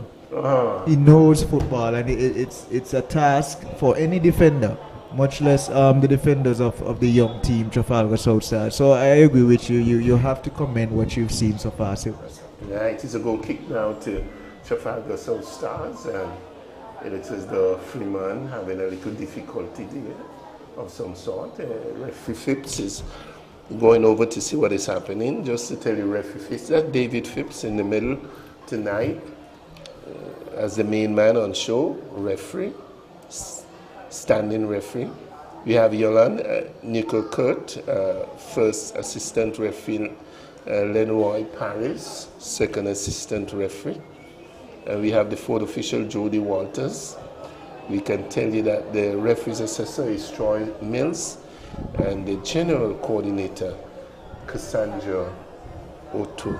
Yeah. Much like St. Paul's, that's a very experienced team that you just listed. Very experienced indeed. All right. Well, something else is happening. It looks as though something, the referee not totally satisfied. It looks as though something they found on the square, asking for it to remove. It could be a peg or something, a piece of steel or something in the ground. Looks that way. And he's probably asking for. He's standing right there on the spot. So for the moment, the game has halted. Score is 1-0 in favor of St. Paul's. That goal coming a long time ago in the first half.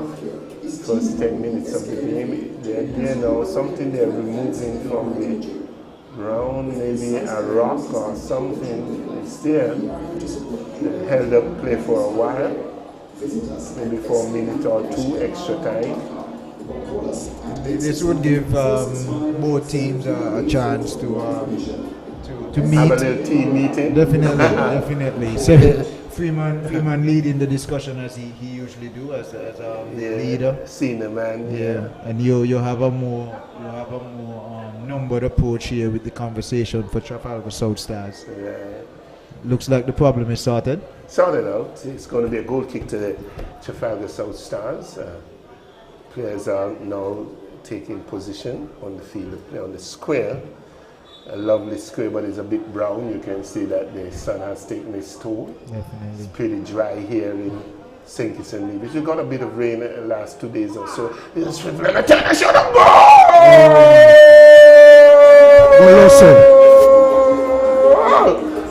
goal scored there by number 43.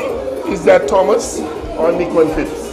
Number 43 is Carrick Thomas. Carrick Thomas. He was the sub. He was what you were saying St. Paul's was looking for. Right. A bit of change in the attacking, a little bit more energy going forward. You know, just some fresh legs, something new for the defenders of Trafalgar South Stars to look at. And he just slipped right by them and scored between the goalkeeper's legs. You know, the goalkeeper who has been having a great game, but that was a good goal. A very good goal, but I think he caught the defense. You see, they were talking for a while. They were a bit flat-footed. Yes.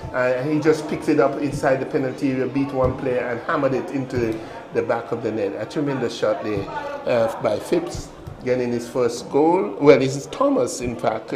Carrick Thomas, number 43. He's one of the substitute players, but here comes Triman, number 10, looking for some movement on the left side. Going away now, cutting around, finds the man, not really getting that one on target. It was Willett trying to get around the player, and here is Thomas once more. Carrick Thomas trying to control. Nisbet takes the throw in very quickly for Trafalgar South Stars. The score now is 2-0 in favor of St. Paul's, and probably in the 69th minute or thereabout, it was Thomas, Carrick Thomas, who made it good into the back of the net. The throw in once more there by Ronaldo Nisbet. Takes it on the inside, the ball cut out there by St. Paul's. Picked up there by Tremar. He seems to be everywhere, Tremar Samuels. Not getting it well directed as he would have liked. Picked up there by Freeman. Freeman goes to a diagonal pass, finds a man speeding away on the left side of the field. Who is this on? Connory looked very straight for feet, swings that one inside and blocked there by the defense of Trafalgar South Stars. It seconds down again. Freeman turns that one inside, finds Cordell Fleming, looking for some support, looking for some movement. Diagonal pass, finds a man on the Kalange on the inside, swiveling, turning. Here's the man Thomas, goes back to Kalange, beats one player. Turns it on the inside, looking for some movement. Upstream, still going 1-2 touches, trying to go forward. The ball being picked off. But good defensive work there. And that one pushed through, looking for Akanye Samuels, not getting it on target. And the custodian comes off his mark quite easily. That's Bergen. Picked it up for St. Paul's, just boots it to the right side. Finds Omar Francis turns that one inside, looking to go forward. Is Carrick Thomas getting the return pass on the outside, trying to cut on the inside. That one just ushered across the western touchline by the number 24 in Andy Jones. And it looks as though we're going to have another substitution. How many we allowed? 5? 5 substitutions. 5 substitutions. This is about what, the 4th one? for Trafalgar South Stars. Yes. And they themselves looking for something fresh, something a little bit different. You know, hopefully some attacking force going forward, because they need it, being 2-0 down in the 73rd minute to the former defending champs in St. Paul's. And here St. Paul's trying again. It's Jackie Leader who fends off the defender for Trafalgar South Stars and looks to get a corner. And succeeds in getting a corner. This one is going to be taken from the left side of the field. Score here at the Water Park is 2-0, 2 goals in favor of the SL Hotspur St. Paul's. One scored in the 10th minute from the boot of Kalonji, the second one from the boot of Karik Thomas in about the 69th minute of the game. So would you say the score lends to what we've seen tonight? Yes. It measures up quite well. There's a great correlation in what we've seen. The shot on goal there, no, not really on target this time from St. Paul's, goes wide of the eastern upright, but it tells the story, because we feel that Trafalgar South Stars would have done pretty well to keep the St. Paul's team at bay. St. Paul's been coming forward in their numbers, putting a number of passes together, had a few chances and goal tight chances, but they were closely marked by the defense of Trafalgar South Stars. So although they are tired, they work extremely hard to keep this thing down to 2-0. I agree with you. Excellent assessment there again, Sylvester. Trafalgar South Stars would do well to try to keep it at 2-0 if they can't add to the score, which is something that they would try to do. There's a cutout there by Nisbet. Nisbet looks forward to his number 11, who is cut out there by Keynes for St. Paul's, plays it to Kalonji. Kalonji plays it to their talisman in the 16. Then Kalonji is followed by the captain for Trafalgar South Stars, Hewlett. Kalonji finds Freeman. Freeman to Hewlett. You're looking for Kalonji. Ball intercepted here. Finds the man, Willie turns that one inside. Kanya trying to get around the defense. A bit of a hold in there. Still coming forward here. Trafalgar South Stars, and the ball being cleared at the last moment by Omar. Very fortunate, I must say. St. Paul saving the day there. So you could hear the Trafalgar South Stars screaming at the tug on Akanye. Do you feel that was a reason to call? Akanye was on his feet. He stayed strong. It was outside the box. Well, sometimes they say when you're attacking forward, sometimes you need to fall. All right. You need to fall. This one played downfield onto the head of Hewlett. Jeff was unable to control the ball, being booted upfield from the number 9 in this beat. Here is Trafalgar South Stars now putting some pressure on St. Paul's in the last minute or so, looking good going forward. Those changes must have done something good for Trafalgar South Stars. They now have the impetus and the energy, and they're looking to go forward. 75 minutes into the game, the score is 2-0 here at Water Park. This is our first game for the evening. St. Paul's United, that's SL Hotspur St. Paul's, up against Trafalgar South Stars. Here they are. Omar ushering that one back to Bergen in goal, the custodian. This one booted downfield, intercepted there by Nisbet. Odell intercepts as well. Alves beats one player, beats a second player. Dangerous move inside of the box. And if that player had nipped it off, more problems. Dangerous move. Looking a bit disoriented there. This one curled inside, finds Akanya trying to control swivel and turn, a bit of a high foot on that occasion. Yes, high foot there. But you see Trafalgar South Stars, they're getting inside of the penalty. They're trying, and that's all you can do. You have to try. You have to buy a ticket to win the lotto. So I mean, kudos to them again. This one played long, and the custodian in Dylan, but he comes off his marker and ushers that one to the right side of the field. Stanley trying to get the one upfield, he's been challenged, and Kalonji wins that one, gets that one across, a bit too strong, and this time Thomas is not on the end of it. Yeah, just too long for Thomas there, but the same motive, the same thinking for St. Paul's. Let's see how much we can get in, how much pressure we can add in these youngsters.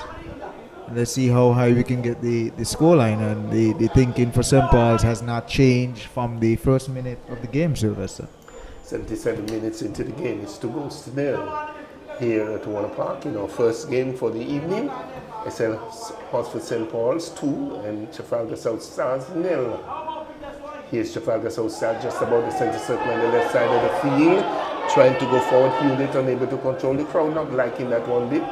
Picked up there by Keith Roy Freeman. He goes back into his defense. He finds Alves. Alves finds Cordell. Cordell being put under some pressure, a bit of a tackle from behind. And this time the referee tooting the whistle, not liking it, signal a bad move played from behind. It's always going to be bad. It's always going to be bad, and Kelly not liking the call, but again the referee is on the spot there, Johnny on the spot. That's a good call there. The referee might have missed the foul, and which got Kelly angry, but that was a good call there by the referee. Trafalgar South Stars going forward with closer gums. Beats one player, beats another player. He's looking forward to pass, and it's cut out there by Alves. Play getting a little rough. It is. In the last few minutes or so, 17 minutes into the game. St. Paul's will need to control things. They're leading by 2-0. Here is Kerry Thomas, get the return pass, looking for some space on the right side. Dribbling on the inside, trying to go in, trying to beat one player, cutting on the inside, looking for Cordell, not getting there, picked up Freeman instead. Not being allowed to go forward. It's a whistle, yes, outside of the penalty area. Infringement there on Nick Van Phipps, the substitute. So it's 43-45 there that caused the free kick for St. Paul's. Who do you think is going to take this? A few interesting numbers around the ball here. We see, it looks as though Freeman thinks as though he can probably put that one away. Number 16, Keith Roy Freeman, standing over it it's just straight ahead of the circle at the front of the penalty area. That could be a good 24. Yeah, the chip that one. It was more a chip than anything else, going very high over the crossbar. No real difficulty there for the custodian for Trafalgar. So he just looked at it sailing high and mighty over the crossbar. I would agree with the chip, given the way that the wind has been blowing tonight. The execution of the chip, though, it leaves something begging. But he could have gone for one of the corners, and for a player at his standard, we expected to see something rocketing into the side of the net, at a corner, not straight and loop. They shot a goal, and the goalkeeper, throwing himself full stretch to the right, that one going across the goal line and into touch, not going into the back of the net, but there was an opportunity for St. Paul's to get their third goal. Yeah, the substitutes for St. Paul's causing the defense of Trafalgar South Stars some problems. 80 minutes into the game, it looks as though we're going to have is it going to be a corner kick here, going the way of St. Paul's, to be taken from the right side of the field. The score is 2-0. St. Paul's, I must say, comfortable. This one comes across, and good defensive work by Trafalgar South Stars once more. So Verena turn that one to Lisbeth, gets it upfield, finds Hewlett. He's trying to go forward, that's Willett. Intercepted by Colonji. Colonji looking for Keith Roy Freeman, not being able to get there. Working very hard in the middle of the field. Colonji gets around the player quite easily. Looking for Keith Roy Freeman, looking to get away from them. And that one goes across the goal line on the far side. It's going to be another corner kick to SL Hotspur. The pressure now on Trafalgar South Stars. St. Paul showing their pedigree here, Sylvester. Very cool, very calm, very collected, as they should be, playing the newly promoted team in Trafalgar South Stars. Just trying to finish this game as strongly as they can. 81 minutes into the game, 2-0. Odell Fleming picks that one in the center of the field, the ball being picked off. And it looks as though a bit of a handball there on the part of Trafalgar South Stars. Yeah. Referee picking that one up. Kelly again, the man who caused the infringement. It's Odell standing over this now. Would it be a chip, a straight shot to go? Oh, it's Keynes. Keynes has a rocket of a foot here. Number 73. No, Odell drives it with a right booter. That one was more a little flat, but it was rising all the while. Yeah. Looked good when it took off, but then kept rising and went over the crossbar. But he looked for a corner, so I see some more creativity there. Something you were looking for. Yeah. Get it to a corner, not straight on, and so that looked more like it. A good effort there by Odell Fleming. Right. Still a 2-0 affair to SL Horse for St. Paul's. The crowd coming into Warner Park for the second game. This one down on the left side and ushering across the touchline. Just inside the defensive half, taken very quickly by Anthony Keynes. Finds Carrie Thomas. Challenge here by two players. It's Carrie trying to get between two players. Nisbet picks it off. Tries to go up the line. That one goes across the western touchline. It's just about the center line. Thrown in once more. Looking for Thomas. Finds him two. Puts it back upfield. Picked out there by the number 10 in Tariq Samuels. Chipped forward, looking to go forward is Willett on the left side of the field. He's been channeled by Odell, who puts in a tackle. Long-legged. Yeah, it looked like a horse. Galloping back was Odell Fleming and just being able to snap that one across the western touchline. Very deep in his own defensive half of St. Paul's on the left side of the field. Now Ronaldo Nisbet will come up for Trafalgar South Stars, still looking for their opening goal. We'll have another 17 minutes or so to go. Here they are, swiveling and turning the number 11 in Willett, not being able to get that one on target. This one played down. Looks for Carrie Thomas of St. Paul's. A bit of a high foot there by Hewlett. Not really been called. St. Paul's with it. There is Jackeel. Jackeel into Thomas, looking for Kelonje. Not getting there, the ball being picked off. Keith Freeman looking a bit tired now. Maybe he can do with a substitution. Yes. I don't think the substitution will be coming though, Sylvester. Well, here he is, Keith Freeman, not getting a goal yet in this particular encounter. They're on the left side of the field, dribbling forward, looking to go forward, looking for Kalanje, not being able to get there. The player closing down on the inside, the goalkeeper way off his goal line. Able to scrabble backwards and pick that one up. A good two ball there, but it was played on Kalonji's body foot, as they like to call it. You know, his weaker foot being his right foot, so he couldn't control it as well as he would have. It was on his left side, his stronger side.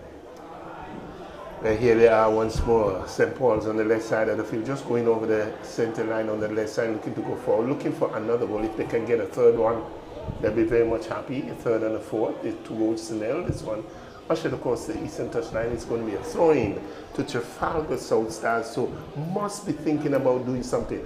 They need to get the men forward. They're playing too defensive. Nothing there to defend anymore. They need to throw men forward and try to create something on the top. There's really nothing there to defend, Sylvester, and change is needed. Not from a substitute standpoint, as they've made a couple substitutes. The substitutes have been energetic. You know, they have been fresh, adding some new looks to the Trafalgar South Stars attack, but it's still very much isolated, a one-man sort of attack for Trafalgar South Stars, which hasn't paid off. Well, let us see what they can make of this one. They're on the attack on the right side of the field. Here comes Stanley. Dumps that one over into the penalty area, intercepted quite easily there by Keynes, picked up there on the outside. This is a shot on goal, and another shot there. At least got an attempt on goal. Got a few men forward, 1, 2, 3 around the box, and got a shot off. It's as though we're going to have another substitution. That's Trafalgar South Stars getting a shot off and from the boot of Willett. Yeah. Well, we're going to have another substitution by St. Paul's. We're going to take out Kelonje. Kalonji coming out and Zarek Francis. Yeah. Kalonji not looking too happy about the substitute. Maybe trying to get a second goal out of this one, huh? And get a golden boot. The coach probably looking at future matches. You know, he doesn't want his main midfielder to pick up any injuries in a game that looks won. Yes, 86 minutes into the game, this one booted downfield looking for Carrick Thomas, not being able to control. Anthony Jones puts it back and Dylan puts it across the western touchline. Not well directed, should have done much better. Had the space, could have made a better outlet pass. It's still 2-0. St. Paul's looking for their third goal, finds Kitroy. Kitroy chips it in, finds Anthony Keynes, turns that one on the inside, looking for some movement, not getting there. Intercepted quite easily. Here's Kitroy once more. Turns back, looking for some support on the far side, looking for Thomas, and Darren Thomas not being able to control. Oh, the ball bounces well. Picks it up outside of the box, a shot on goal, and the goalkeeper throwing himself a full stretch. That one goes wide of the western upright. Zarek fans is trying to leave a statement here, just to leave something in the coach's mind for next game, you know. For the next game. For the next game.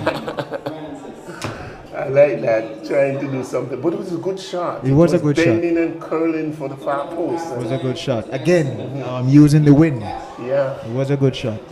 Opening the field and then cutting on the inside. Brilliant move there by Zarek Francis. Goalkeeper now, goal kick. Up to the left side, onto the head of Anthony Keynes. Brings that one inside, finds Zarek Thomas. Zarek looking for Kitroy. Bit of a close pass in here. Kitroy trying to go down that right side. Not successful on this occasion. Ronaldo Nisbet just ushers that one across the western touchline, halfway in his defensive half. The score is still 2-0. So it starts trailing. We have the St. Paul's United with the throw-in. Coming off the head of the defender, the goalkeeper coming around. It looks as though the one went across the goal line. It's going to be another corner kick to SL Horse for St. Paul, leading this encounter by 2-0 with just about another 10 minutes to go. We have already, yeah? What thoughts on extra time? They have some extra time? 1 minute, 1 2 minute? minutes. No, it hasn't shown yet. We are about what, 80 something? We're in the 90th minute right 90th minute, well, you probably, remember we had a halted play for some time, about 3-4 minutes or thereabouts, so you could be an additional 5 minutes or so to go, but so there's some time for Trafalgar to get on the score sheet, you know, trying to change that the goal difference. If anything they can get from the game, it would be, you know, a goal, a consolation goal, which might help them in their relegation battle. Again, early days, fans, but it might help them in their relegation battle early days. Yeah. Okay, another corner kick to St. Paul's. This one comes across a flat one, and it is again ushered across the goal line. And I think that's that might be the 6th or 7th back heel that we've seen from St. Paul's. I think we got it right. 5 extra minutes to go. Yeah, 5 extra minutes. Yeah, this one comes all the way across and goes over the goal line. It's going to be a goal kick to Trafalgar South Stars. 2-0, ladies and gentlemen. We have 5 minutes extra time coming up. Who would be happy out of the two with the 5 minutes? I think Trafalgar South Stars. They're needing to put something on the board. Right. I think right now St. Paul's, they're pretty comfortable. They can, if they get a third goal, they'll be happy for it, you know. But they're now in the ascendancy. 5 minutes to go. I think it's really Trafalgar South Stars who need to do something. Get on the board, get 1 goal, get 2 goals, draw the game, get a point out of this game, something. This one turn inside, finds Keynes. Keynes is trying to wobble his way between 2 players. Not successful on this occasion. The ball shifted to the left side of the field. Willett with it for Trafalgar. Oh, so sad. Trying to come forward. The ball intercepted with his number 18 in Kelly. And missed him. And goes across in the center of the field. A bit of a push in there. Ball taken away there by Keith Freeman, just about the center line. A long ball. This, oh my. Almost catching the goalkeeper. He was way off his goal line.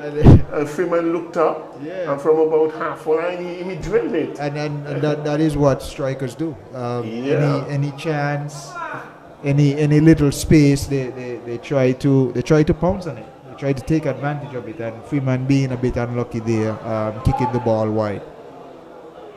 Well, Willett is trying to control that one. He goes across the western touchline, just about the center line.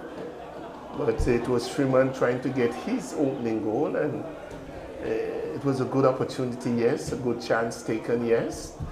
Goalkeeper had to scurry backwards and trying to save that one, but it went wide of the Eastern upright. Well, here is Darren Thomas on the far side trying to go forward. Here is St. Paul's trying to get around the defense there, having some work to do.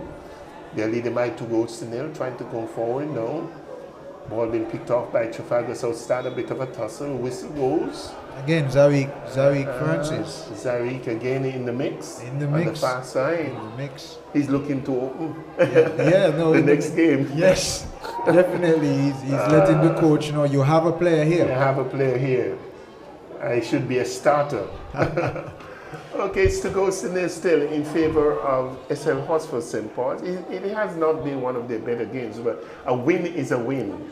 You're getting 3 points. A win is a win. Yes, it's a win. With 3 points 3 at points. the top of the table. That's a right. place that they would definitely want to stay. So happy days for St. Paul's. Not too much for their forwards, but fans, the team, the coaches. Yeah. Happy days for Happy them. days. Coach leader, Chuzan leader. That's a new coach. That's a new coach. Yeah. He used to be a solid defender for St. Paul's and the national team. Very solid defender. He's now coaching St. Paul's. Good to see the players taking on know, these roles as coaches after they have done with the field. And then he would have had some practice with the Anders for the national side. I think it was the Under 17 that he was the assistant coach for. Yeah. So definitely coming into his own as a coach. As a coach, getting some experience under his belt. Great. We all know about Jevon Francis. He has been a coach as well for Village Superstars as well. He has had a great player. Great player. Oh, splendid. Splendid. Too much can't be said about Jevon Francis. Nah, too much can't be said. Yeah. he was a tremendous forward. Created a lot of problems here in Warner Park. Well, here is St. Paul's leading, looking to go home with 3 points. That one goes across the western touchline. It's going to be a throw into Trafalgar South Stars. Turns that one inside, looking for Willett, not being able to control it. Ball being picked off by Freeman. Freeman chips that one over, gets it across the western touchline, ill-directed on that occasion. And here they are going forward. Willett, putting that right into the chest. Looks like the head. The head. Yeah, it looks like the head of anytime Keynes. you have a headshot, a player has to stop. Of Keynes, of all people. Yeah. Strong Keynes gets to his feet. Yeah, he would have definitely had a few balls to head before. Yes. Yeah, that's something new for him. Okay, it's Anthony Keynes. He's okay. Those of you listening in Radio Land, he just got up and walked away. He's okay. Got some assistance from the referee Phipps. It's going to be a bounce ball situation just inside the defensive half of the SL Hotspur St. Paul's. Anytime now, we're going to have the whistle. The fat lady would sing. This one will be over by the shouting. Going forward on the far side, the ball picked away. St. Paul's trying to come forward. Booted long. Oh my, mistake in the back. Tariq Thomas with an opportunity. Goal! Courage! Thomas does it again, getting his second goal with just about probably seconds in the game, putting that one into the back of the net. It's now St. Paul's 3, Trafalgar South Stars sadly 0. And all 3 goals going through the legs of the goalkeeper. Through the legs, that's through right. the legs of the goalkeeper. Oh my, oh my, oh my. Well, it's all over by the shouting, ladies and gentlemen. I'm not going to have another centre pass. It's all over. We were actually into extra time and probably seconds. I think now St. Paul's can go home feeling very happy with the outcome of this game. Yes. Getting 2 goals in the second half, making their tally some 3 goals to 0. Trafalgar, which is a team that would have done tremendously well in the first half, fallen off in the second half, but they still can be proud of patches. We saw some brilliance coming in from some of the younger players, charging the defense of St. Paul's, making them work a little harder, holding them at bay for a little longer. This third goal just coming right there, extra time after 90 minutes, one coming in the 69th minute, and the first one coming in the 10th minute. So Trafalgar could feel happy about their work, not going home with a victory or with a point, but they would have been satisfied that they were able to keep past champions has been for some time. Yeah, and to what you said, testament to what you said. It was a professional display by St. Paul's. They would have known their opponent coming in. They would have known some of their deficiencies and weaknesses looking at their place on the table, and would have come out with a plan. Trafalgar South Stars, and the other hand, would have had a plan as well, which for me they executed very well in the first half, trying to make the game murky, not allowing St. Paul's to pass freely, move freely. But for Trafalgar South Stars, it's an almost game again. And as we know, in sports, in life, almost doesn't count. It doesn't count again. So ladies and gentlemen, the final score here at Warner Park has been 3-0 in favor of SL Hospital St. Paul's. That's our first game for the night. Coming up, the second game will be Ghana Hotspurs against Connory. I'm telling you, the fans are already packing in here at Warner Park for the second game. But we want to congratulate the SL Hospital St. Paul's. We say better luck next time for the Trafalgar South Stars. That has been Sylvester Charles. I've had with me Phil Cooper. All right, and we have done it for you in the first game. I hope to see him again very soon. Definitely a good game. Yeah, good game. We look forward to the second game. Have a wonderful night for the viewing fans, and please stay tuned for our second game. All right, second game coming up. Thank you, ladies and gentlemen, for listening.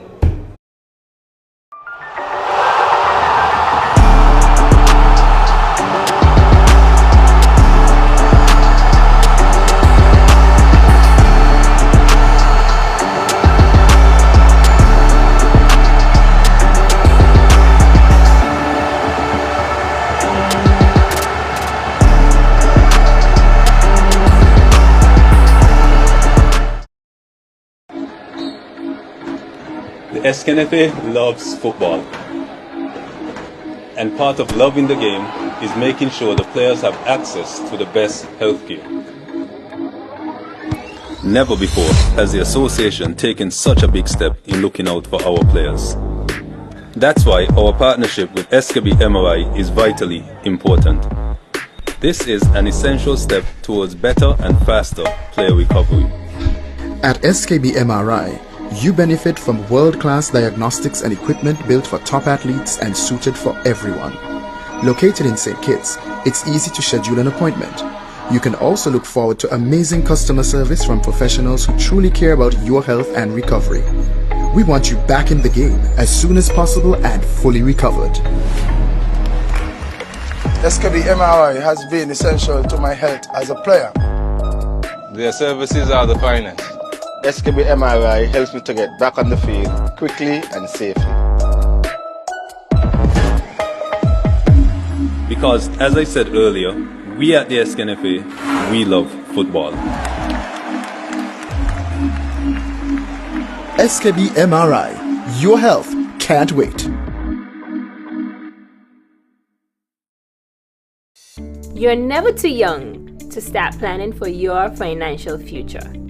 That's why I decided to visit National Caribbean Insurance to speak with one of their friendly sales agents. Here at NCI, we strive to ensure customer satisfaction by choosing the right policy for you. Don't wait until it's too late to apply. Make an appointment to see a sales agent. Visit us today. We serve, we protect, we satisfy. That's NCI. Introducing St. Kitts and Nevis's newest TV channel, Television Caribbean, TVC Channel 40 on the cable's Ultra TV. TVC promises to deliver the finest in television broadcasting in St. Kitts and Nevis and the Caribbean, with some of the best local programs in news, sports, and entertainment. Join us for Insights, where we delve into the lives of our guests. Let me see what happened if I put this big explosion. Like, okay, note to self, don't do that again. Or get in-depth analysis on Newsline 360. We have sports, entertainment, and inspiration. It's all here on TVC Channel 40 on the cable's Ultra TV, on Tel TV cable network in St. Martin, and on our website www.tvcplus.live. TVC Channel 40. See the difference. National home loans. Get your dream home.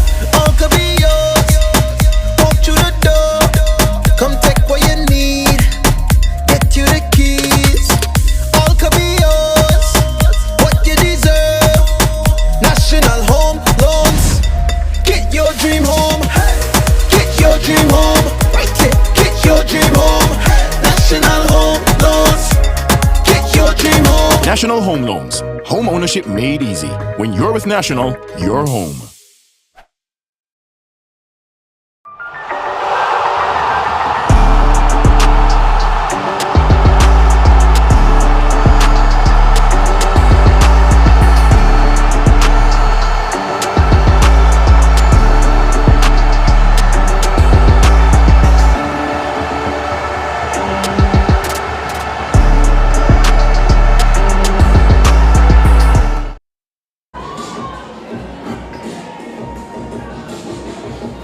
We say welcome back to Warner Park for a second encounter of the National Bank Group of Companies sponsored SKNFA Premier League.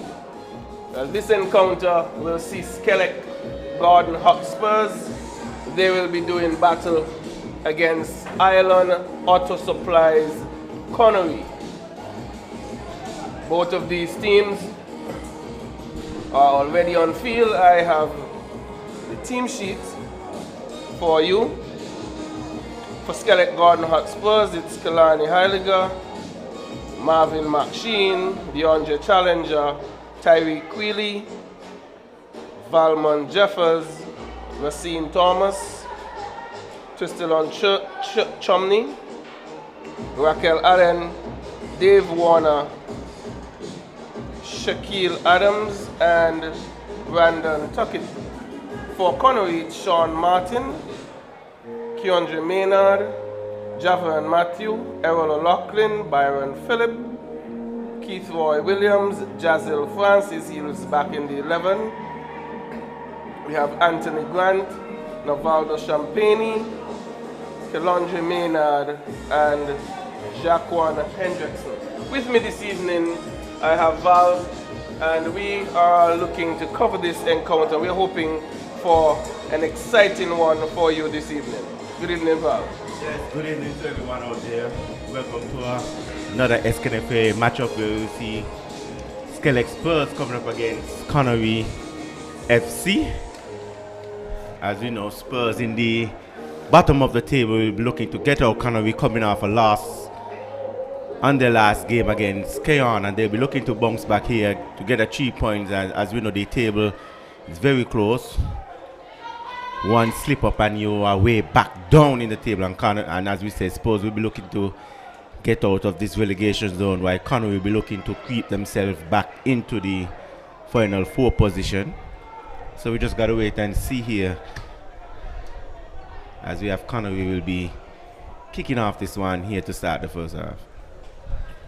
Yes, and it's the ever-experienced Errol O'Loughlin, the man who normally leads the line for Connory, Val, and he hasn't been in sublime form, but he helps to spark the Connory attack. It's Javon Matthew is the man who seems to be scoring goals at the moment, but the bigger question for Gordon Hotspurs will be, Val, where can they produce, or who can produce some attacking threat and prowess for them?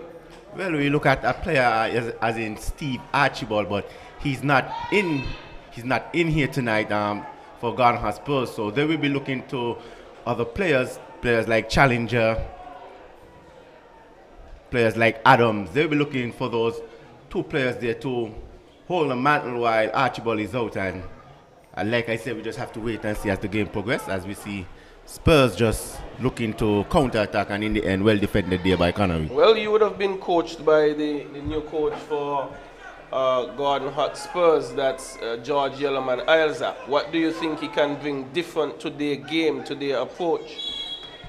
Well, for me, after playing many years with George Yellowman Isaac, he brings discipline, he brings hard training, and he will be looking to, like I said, bring a new culture here to Ghana Hotspurs team. As you say, a well-respected coach in the area. And like I said, he got his first win in his last game, and he will be looking here to come back here with an even bigger win against Connory FC here tonight. Yes, and I realize for a few teams, Connory being one of them, it was after the Trafalgar South Stars game where they were able to express themselves, get a couple of goals.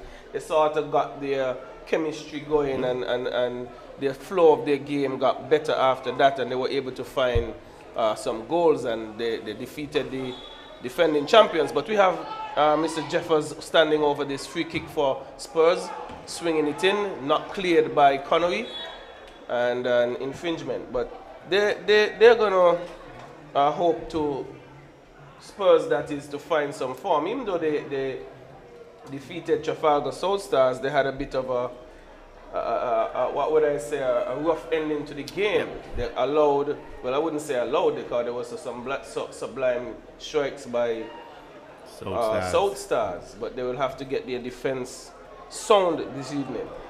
Oh yes, and you know, through the games we see Spurs only keeping one clean sheet for the season. That was against Old Road Jets. But they are leaking goals, and hopefully, as you said, after that South Stars game, everything will change here for Spurs. Well, it's Connory on the ball. There was Champagne looking a little bit of a back flick, but it didn't work. It gone out for a throw. Both teams haven't really settled into a groove as yet. We're just in the 4th minute of play. Still 0-0. The first encounter between Trafalgar South Stars and St. Paul's, that ended in a 3-0 to St. Paul's. So St. Paul's continue their unbeaten run, Val, and they seem like they are meaning business to be at the ascendancy to the top of the table for the rest of this season. Yes, we see that quite over the years where St. Paul's team, they dominate the league, as to say. And as you said, they start off strong this season, unbeaten run, and they will be looking to continue that run all the way through the Final Four.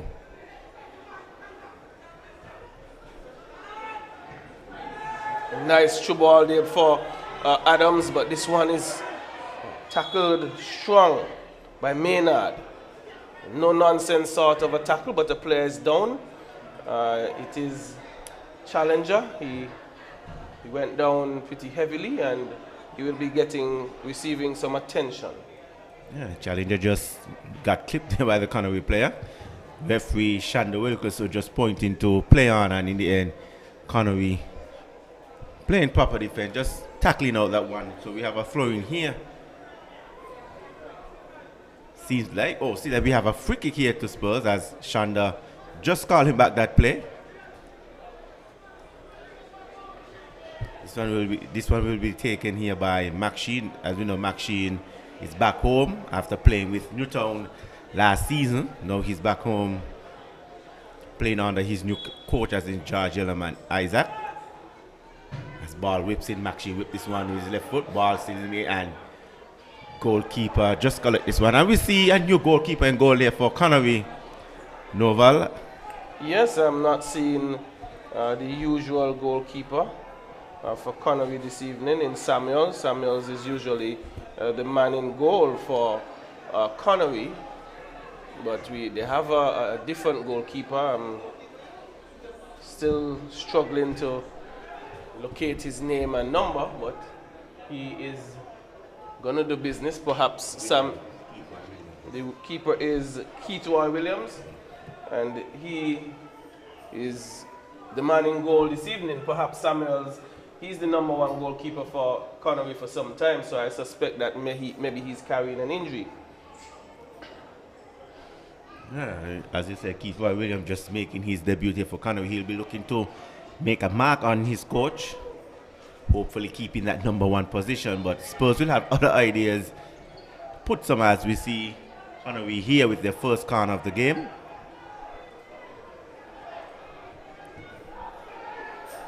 And there is a shout there for penalty, and we see now Spurs are looking to break away with Challenger. Challenger come face to face. A Challenger looking to speed up, and in the end, well defended there by Connory in the end as he goes back. Finds Keith White controls, looking to hit this one upfield, picked up there by Adams.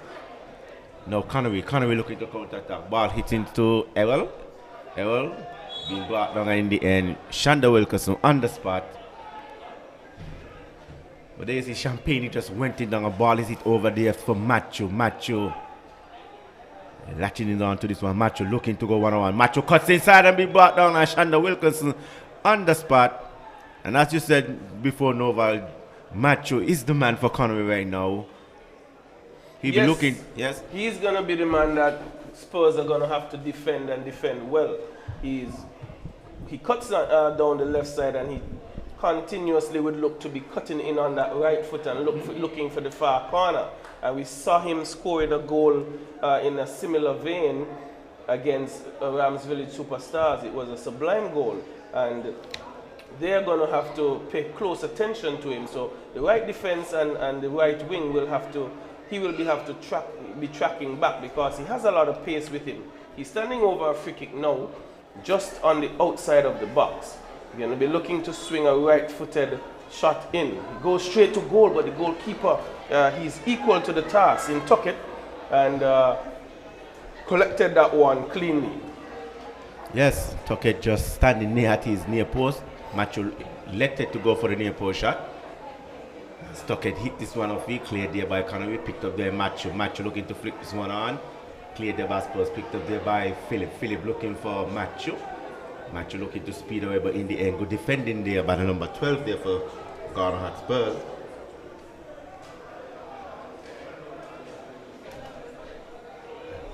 Picked up there, go to Adams. Adams finds his, gets it back to Adams.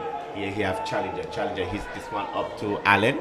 That's Raquel Allen. Allen turns. Allen with a lot of space. Allen looking to shoot from way out. And keep while Williams just cradle this one very easily. As Williams looking for a quick start. Pick up there Maxine. Maxine cuts inside on his left foot. Ball come across. Cleared by Connory. Now we see Spurs just putting a little pressure here on the defense of Connory. Errol trying to flick this one on. We have a very, very fast-paced game here in Oval to begin with. Well, the pace has picked up indeed, and Spurs are seemingly profiting from that. They're going to have to close down well and defend well throughout the course of this game. There are some changes. I haven't seen Govaya in the defense this evening, and that's a change, because he was playing central defense for the previous games that I had looked at, and they have opted for two different central defenders. But again, we have a new coach, and he would have probably had a look at his players and determine who will be the best fit for that position.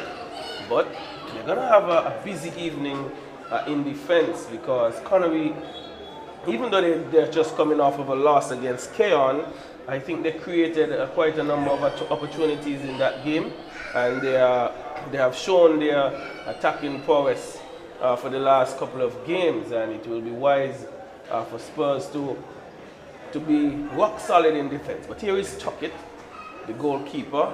He's looking for Maxine, but that one floats into touch. We're just turning over that one to Connory. It's Maynard taking a throw along the line. Spurs looking to clear. Not getting out cleanly, but going into touch. No one getting their passing sequences going just yet. Teams trying to settle down. We're in the 11th minute of play. No goals yet, no clear-cut opportunities just yet. So we're hoping for a few goals this evening, Val, something that is exciting. Last night we saw an encounter between the defending champions and Flo 4G Keon Rockets. That one ended in favor of, but here is Connory. Errol O'Loughlin with a shot, left-footed shot in the bottom corner. Connory goes up 1-0. He took that one, it wasn't cleared by the Spurs defender, and he took it on the left foot and he struck it to the far corner with some power, and it got past, took it in a flash.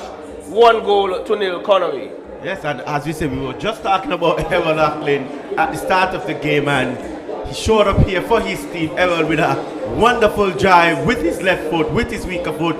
Goalkeeper Tuckett beaten, all ends up. Connory 1, Spurs 0. Well, we did say that Errol haven't really gotten into his stride, and he has made his signals known very early. And I spoke about defense, clearing properly. That one came off of one defender bouncing onto another, and it just wasn't dealt with, and it fell to the feet of Errol O'Loughlin, and he was able to put that one away. Little mistakes in defense that create problems. Yes, you rightfully said that, and we see Spurs, as we say, Spurs are creating chances here for Connory, and Errol make no mess of that one. So Spurs have some work here to do. Like I said, they're missing their talisman, their goal scorer in Steve Archibald.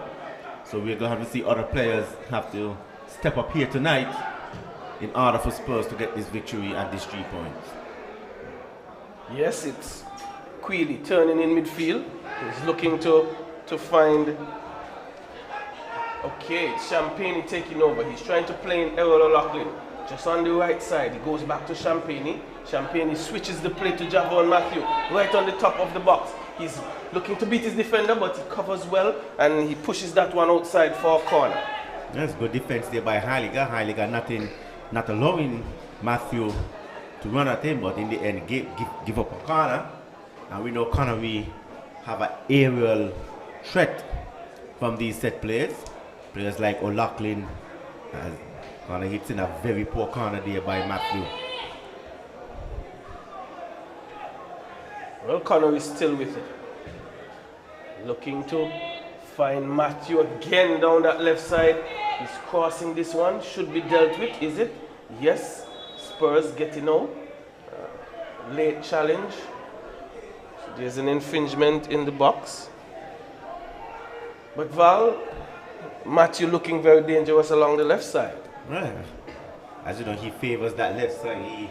He's a player that likes to cut in on his right foot, as you said earlier, and looking to shoot at the goalkeeper.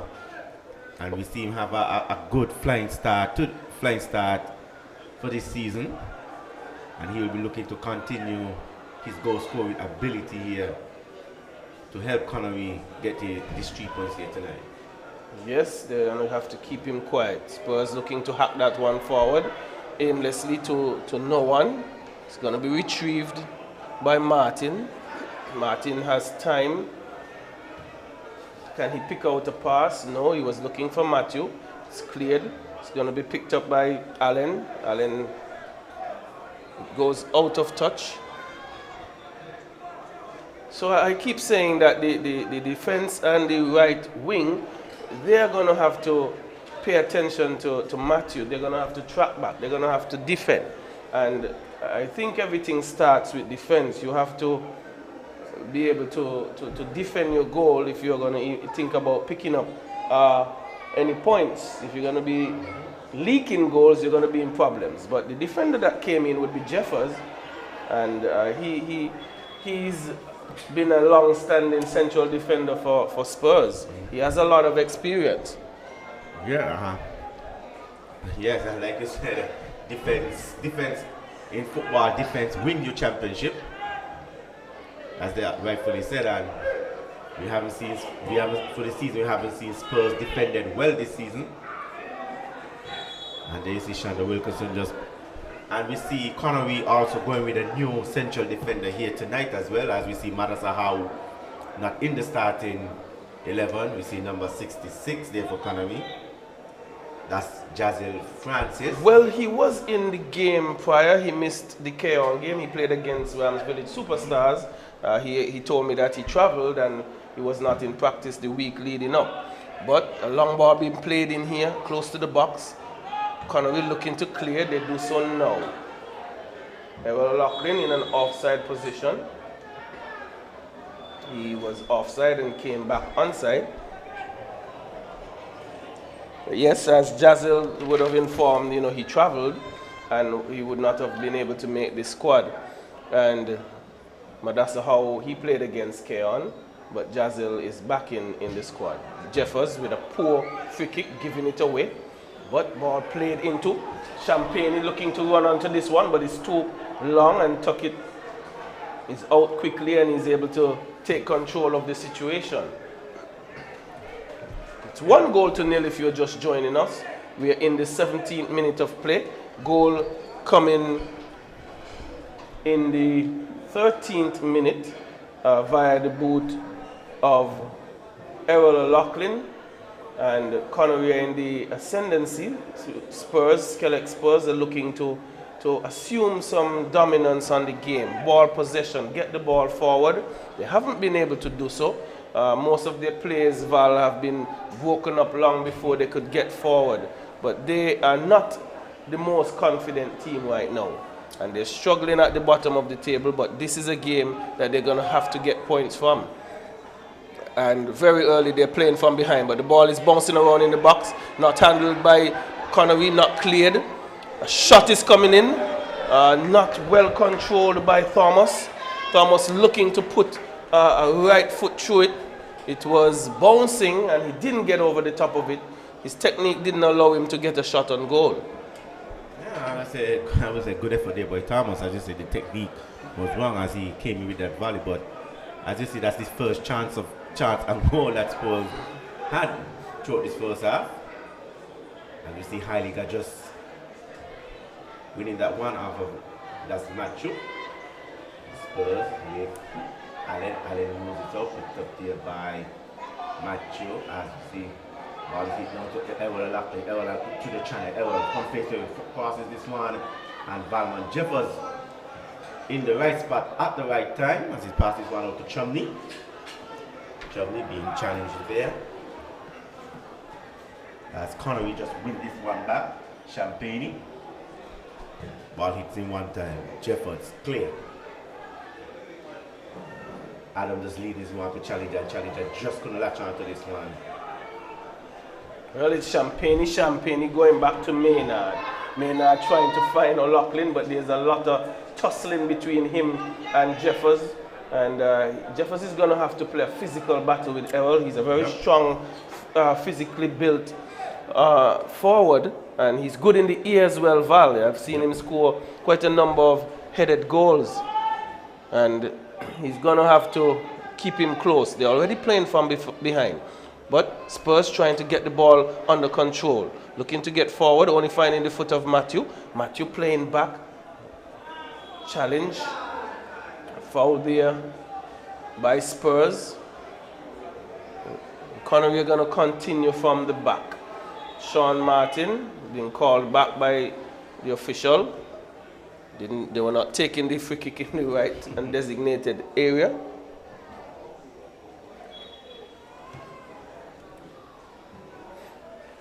Errol Loughlin on the top of the box. Looking to link up with Matthew. Ball cleared.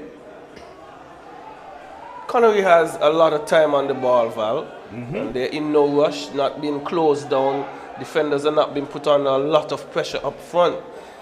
And so Spurs are leaving lots of space. This one looking to find Champagne, but it comes back to Quealy. Quealy linking up with Chumney. Chumney trying to play in his forward, but quickly off the line is Williams. Yes. And Williams doing a tidy job. If I was Spurs though, I would like to test him out a bit. Getting on the top of the box, I'm going to shoot. Let's see how good he is. Let's see how confident he is. We normally would see Samuels doing that job, so he's very new to this league. Chumney's on the ball. Playing it back, a tussling midfield. The whistle goes in favor of Garden Hotspurs. But Val, you're seeing they have a free kick, nobody's pulling wide, nobody's trying to create space.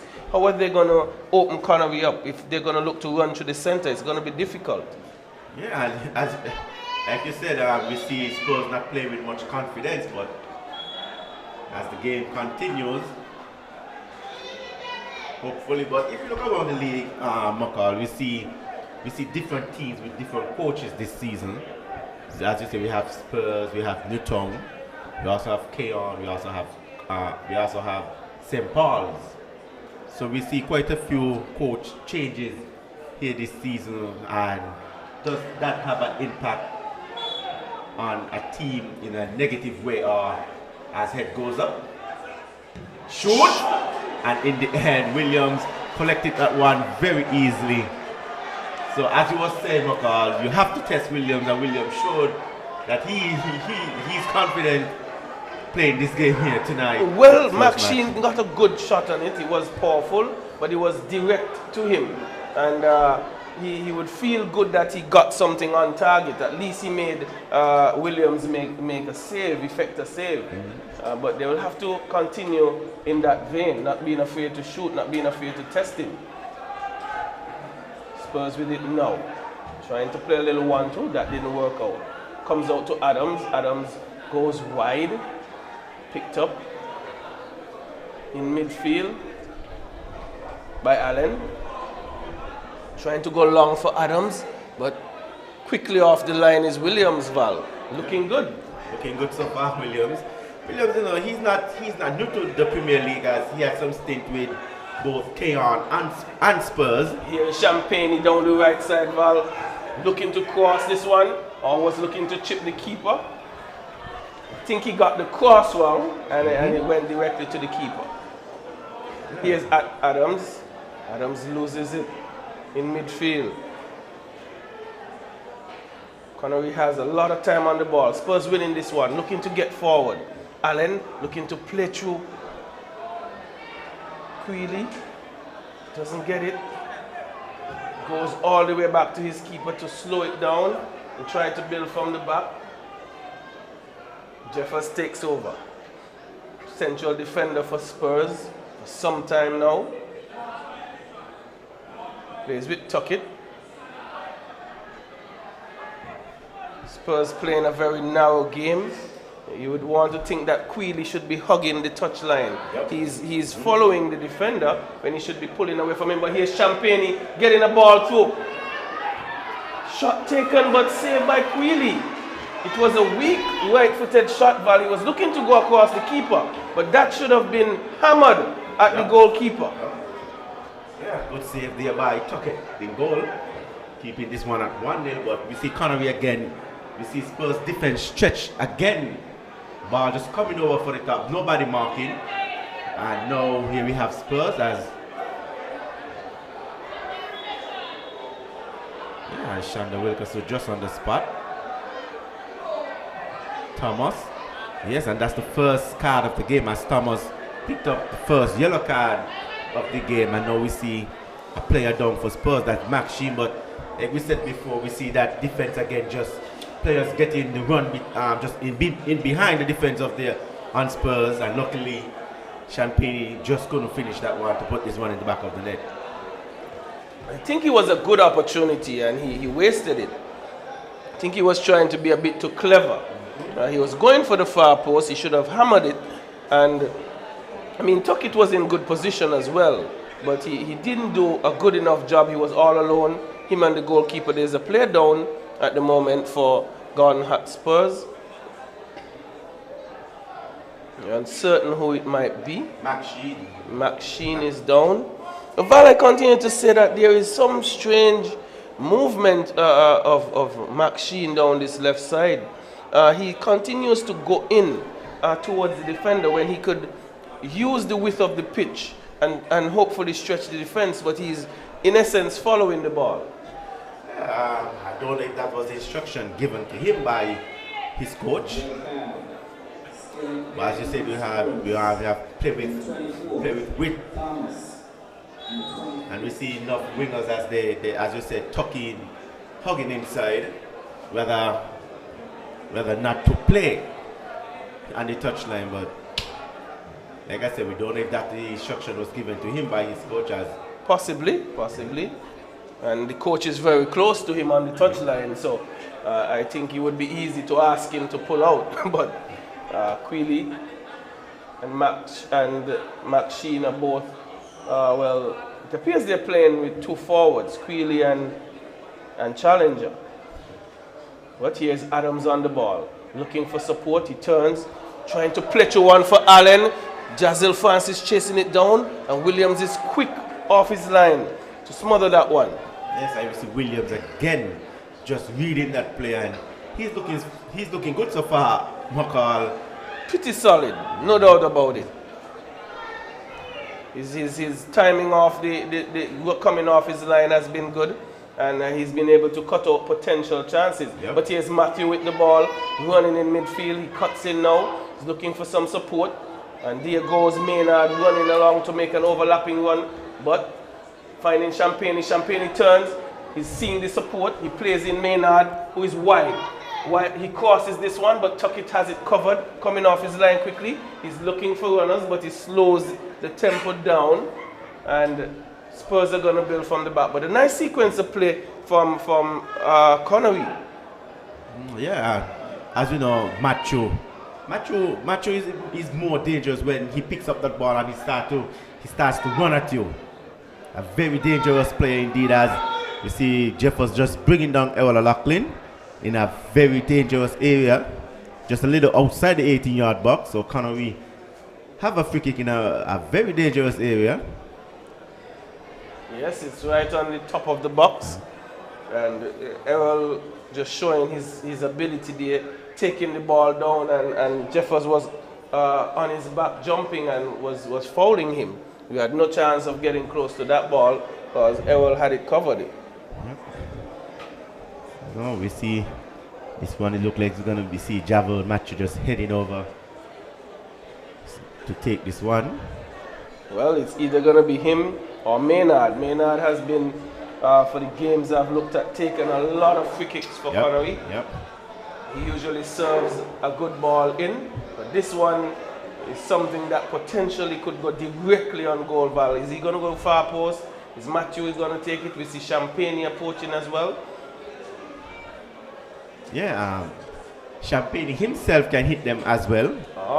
But as you see, Champagne just standing in a vacant area. So we have a left foot and we have a right foot over the ball. So Tuckett will have to pick his poison. That's the way it's going to go. Yep. Whistle goes. It looks like it's going to be Maynard. Looking to go through the wall, but it's dealt with by the wall did its job, and Adams clearing that one. Yeah, you see, Maynard was just looking to go down the middle, that free kick. But like we said, Mocha, we haven't seen Spurs getting into the groove as yet. We haven't seen them literally try to put Connory defense under much pressure. We just see them sitting back, allowing Connory to just come at them. That's true. I mean, they're not stringing the passes together, but here they have a possible break. Coming forward, looking to play in Allen, but not a good pass. Dealt with by Maynard, still has it. Plays with Philip. Philip and Matthew with a little 1-2 movement. Looking to get forward, cut out by Spurs. Picked up by Queely. Queely gives the ball away. He gets it back though. He does it again. But here is Challenger looking to get on that one, but Francis potentially deals with it. Queely has it, but no, this one is going out for a corner for Spurs. So Val finally getting into the box, muscling their way into the box was Spurs.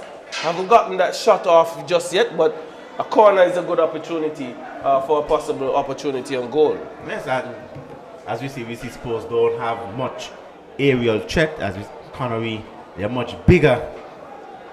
They're much bigger in here, but you know, we never know what can happen from off of this corner. As Spurs we're looking to equalize this game.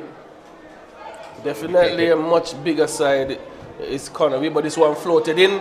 Jazel deals with it. Champagne looking to clear further downfield, and he does so now. Well taken corner there by Raquel Allen, as you said, dealt there by Connory.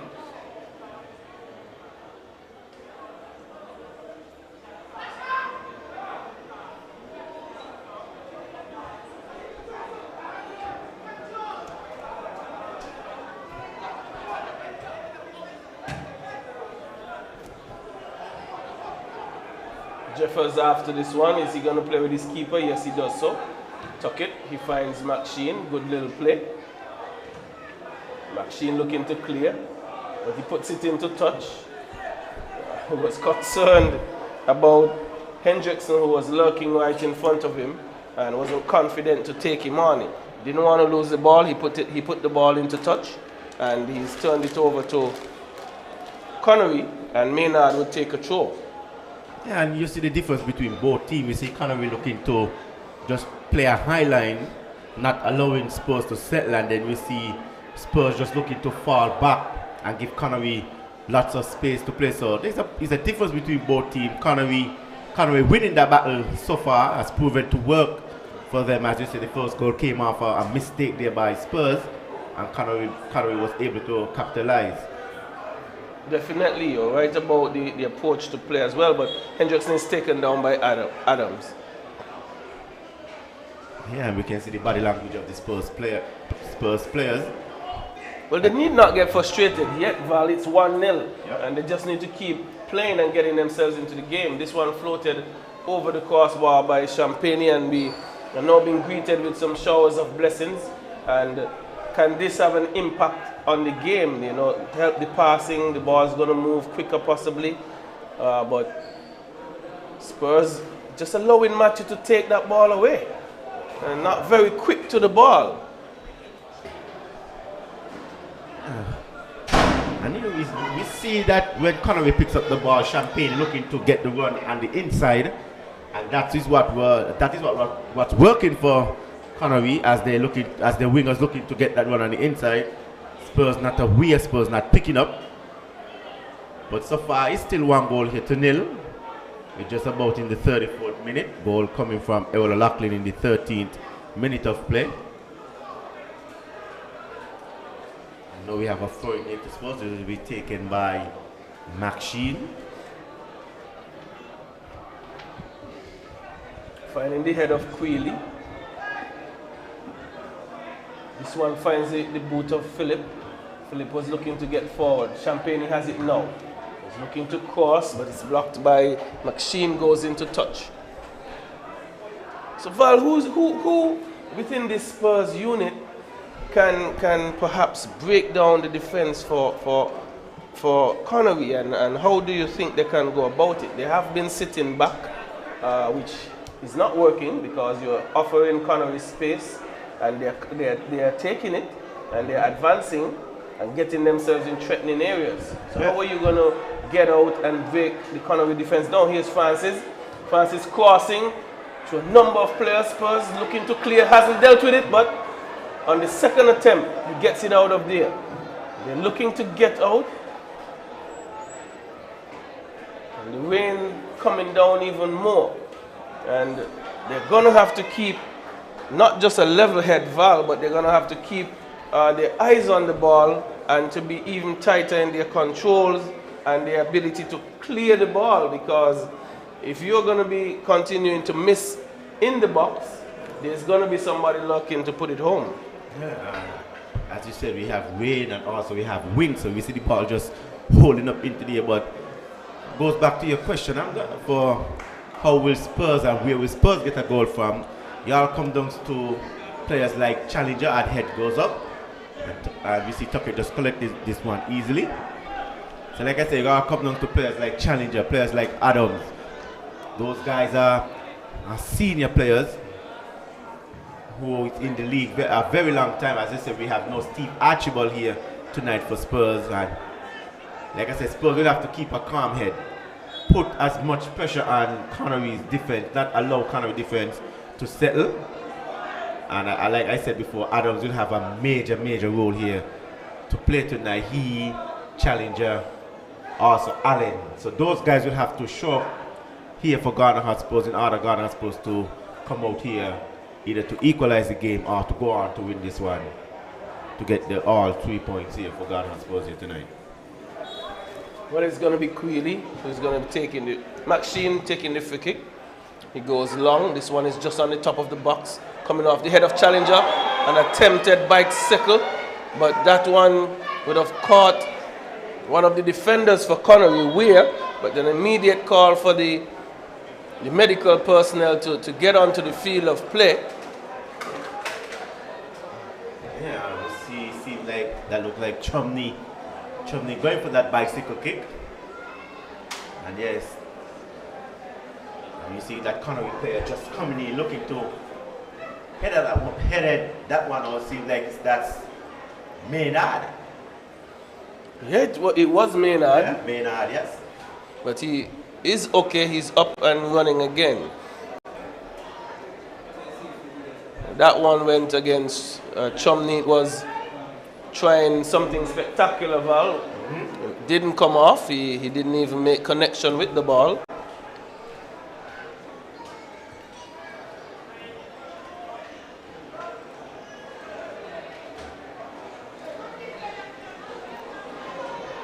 And as we see the rain just pouring down here, we're just in the 38th minute of play.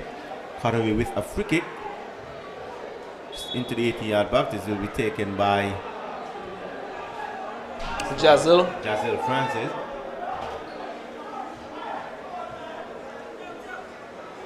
It begs the question, you have rain coming, you're already down 1-0. What else can you do for Spurs to get back in this game? Well, you see some poor defense by Maxine. Champagne has it down the right side. Looking to cross, but well covered by Jeffers. Easily so, it goes out for a corner. And we see Champagne with some poor crosses. Poor crosses here for the past couple of minutes. Champagne just cannot get in across there to give one of his players a chance, but nonetheless. This one on the top of the box.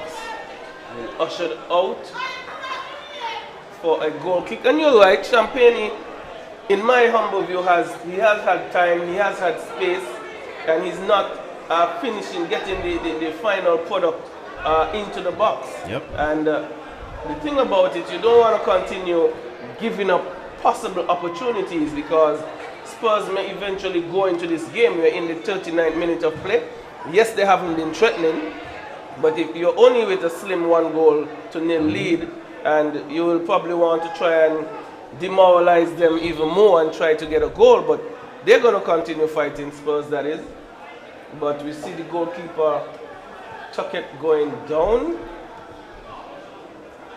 Yeah, and as you said, Champagne will be wanting to get those crosses in, and as we see last night where Keon was up some 1-0 and had a couple of chances to put away the game, and Village came back and beating Keon 2-1. So Connory will be hoping not to have a similar situation here tonight.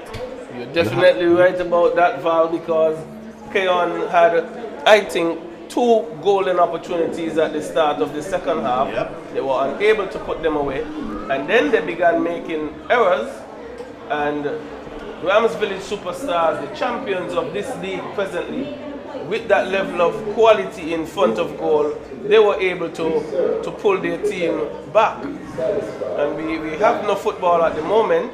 I think the goalkeeper is struggling with some vision issue. He's wiping his face, and at the moment you could see Connory in a huddle. Spurs also on the touchline receiving some instructions, and the rain is definitely pouring down now.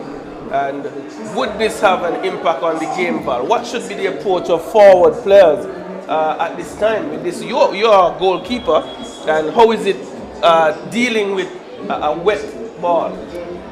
For goalkeepers, it's very, very difficult. Very, very difficult. Especially when you see that ball bounce right in front of you. It's very difficult. So I'll be urging forwards, shoot. Take some shots. Take some shots. Once you're in that shooting area, you just shoot, and you just pray and hope that goalkeeper make a mistake. Right. Because there could be rebounds, it could slip under him, slip past him. Yep. You know. We haven't seen many shots being taken, even Connory getting into the shooting zone, I would say, and they haven't been really shooting just yet. But you know, there are teams who like to walk the ball into goal as well, Val. Yeah. And we see Haile Kadir just picking up a yellow card. So we see the second yellow card of the game. Both yellow cards going to Spurs. You know, Placeberry could also be challenging for defenders as well. And we know we see multiple defenders, they may slip, slide. You never know what can happen when that ball hits the deck on a wet pitch. So players will have to be mindful of that. They will also have to be careful, hoping that they have on the right studs for these wet weather games here tonight. Definitely. I didn't anticipate rain. But I guess when you are playing games like these, you will have to have a look at the weather.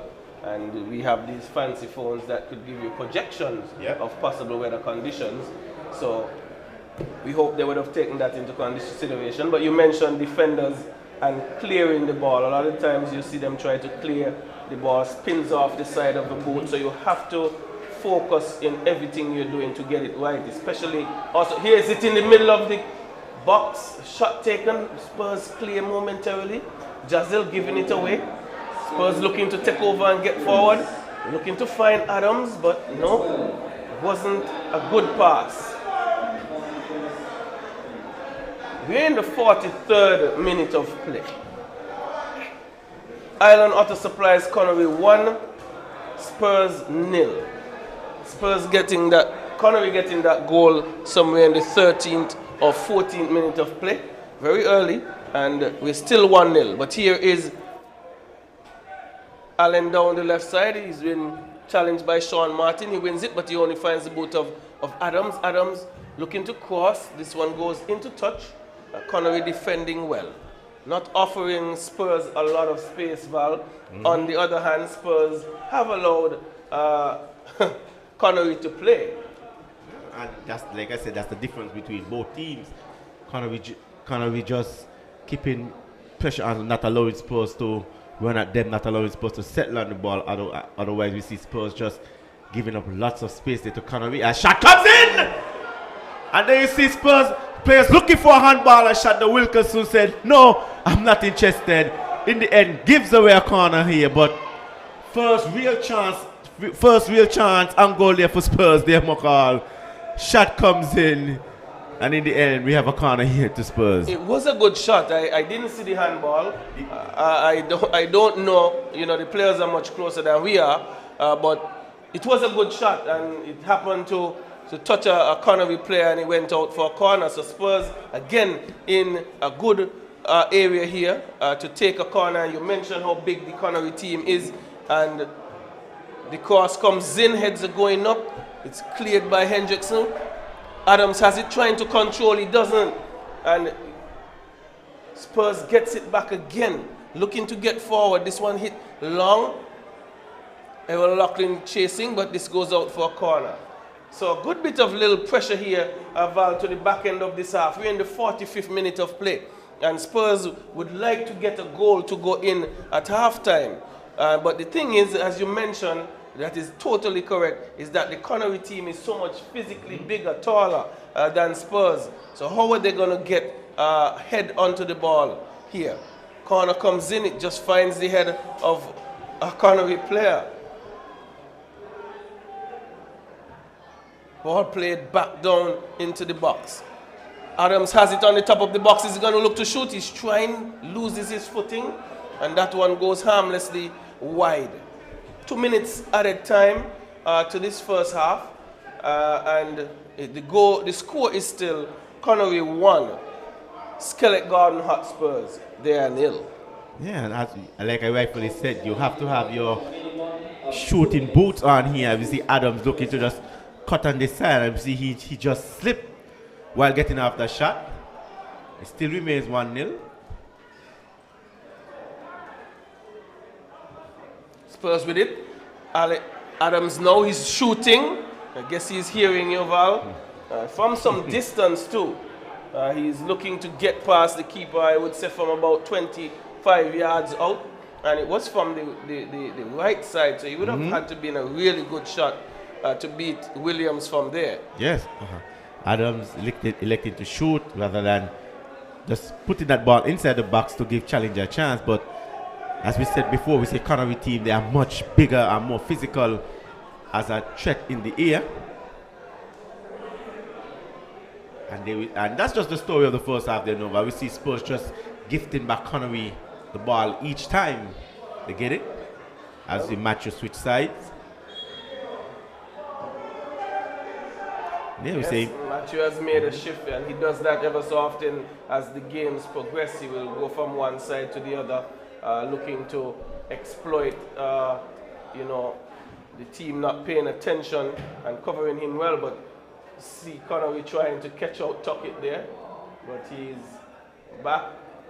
on top of things. There's probably just 1 minute left in this first half. We got 2 minutes added time, but Javan Matthew with it down the right side. He has cut in already, but this one been taken off him by McSheen. And that brings about the end of the first half. And the story for you here at Warner Park, it's Island Auto Supplies Connory 1, Skelett Garden Hotspurs 0. We've had some rain. We've not had a lot of threat on goal by Skelett Garden Hotspur. They had one really good chance, and that one was saved by the goalkeeper. Connory, on the other hand, Val, they have had some good success down the right side, not having that quality of ball into the box. So they go in 1-0. I think they should be the happier team here. Yes, Connory, they dominated the first half. As we said, not allowing Spurs to settle, not allowing Spurs to have any chances, but we'll be right back here for the second half. Stay tuned, ladies and gentlemen. The Eskenefe loves football. And part of loving the game is making sure the players have access to the best healthcare. Never before has the association taken such a big step in looking out for our players. That's why our partnership with SKB MRI is vitally important. This is an essential step towards better and faster player recovery. At SKB MRI, you benefit from world-class diagnostics and equipment built for top athletes and suited for everyone. Located in St. Kitts, it's easy to schedule an appointment. You can also look forward to amazing customer service from professionals who truly care about your health and recovery. We want you back in the game as soon as possible and fully recovered. SKB MRI has been essential to my health as a player. Their services are the finest. SKB MRI helps me to get back on the field quickly and safely. Because, as I said earlier, we at the Eskenefe, we love football. SKB MRI, your health can't wait. You're never too young to start planning for your financial future. That's why I decided to visit National Caribbean Insurance to speak with one of their friendly sales agents. Here at NCI, we strive to ensure customer satisfaction by choosing the right policy for you. Don't wait until it's too late to apply. Make an appointment to see a sales agent. Visit us today. We serve, we protect, we satisfy. That's NCI. Introducing St. Kitts and Nevis's newest TV channel, Television Caribbean, TVC Channel 40 on the cable's Ultra TV. TVC promises to deliver the finest in television broadcasting in St. Kitts and Nevis and the Caribbean, with some of the best local programs in news, sports, and entertainment. Join us for Insights, where we delve into the lives of our guests. Let me see what happens if I put this thing. Big explosion, like, okay, note to self, don't do that again. Or get in-depth analysis on Newsline 360. We have sports, entertainment, and inspiration. It's all here on TVC Channel 40 on the cable's Ultra TV, on TelTV Cable Network in St. Martin, and on our website www.tvcplus.live. TVC Channel 40. See the difference. National Home Loans. Get your dream home. All could be yours. Walk through the door. Come take what you need. Get you the keys. All could be yours. What you deserve. National Home Loans. Get your dream home. Get your dream home. Right it. Get your dream home. National Home Loans. Get your dream home. National Home Loans. Home ownership made easy. When you're with National, you're home. At St. Kitts Nevis Anguilla National Bank, we have grown alongside our community for over 5 decades. Starting in 1971, when the St. Kitts Industrial Bank was renamed St. Kitts Nevis Anguilla National Bank. Every account opened, every dream funded, reflects our commitment to enriching lives. These stories are our foundation and our future. In our pursuit of financial wellness for all, we have introduced accessible, empowering banking solutions designed to meet you, our loyal customers, where you are.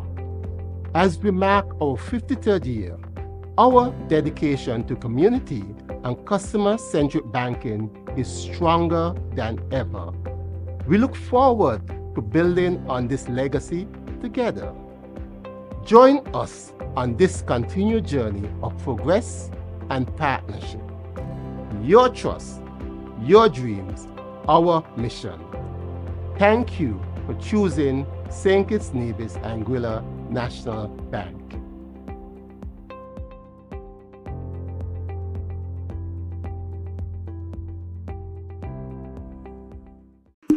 On your own, oh yeah. Build your future today. Let Own Mortgage show you the way. On your own, your family, your home, build it with pride. National Bank is right here by your side. With every step, with every loan. National Bank helps you find your on your own, oh yeah. Build your future today. Let Own Mortgage show you the way. On your own.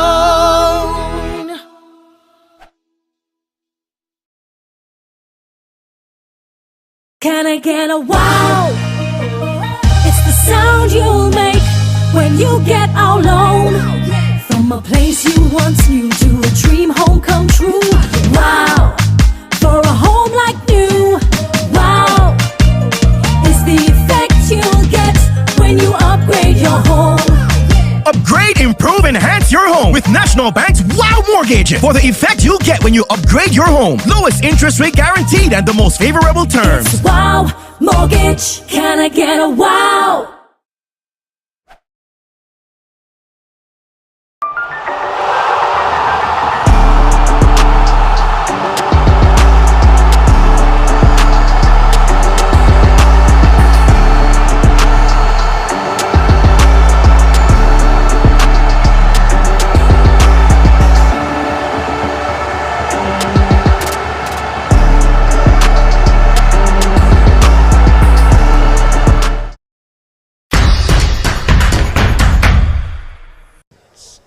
On the ball, and it's cut out by Barnes. Barnes is looking forward back to Simmons. Simmons and Hendrickson has switched sides.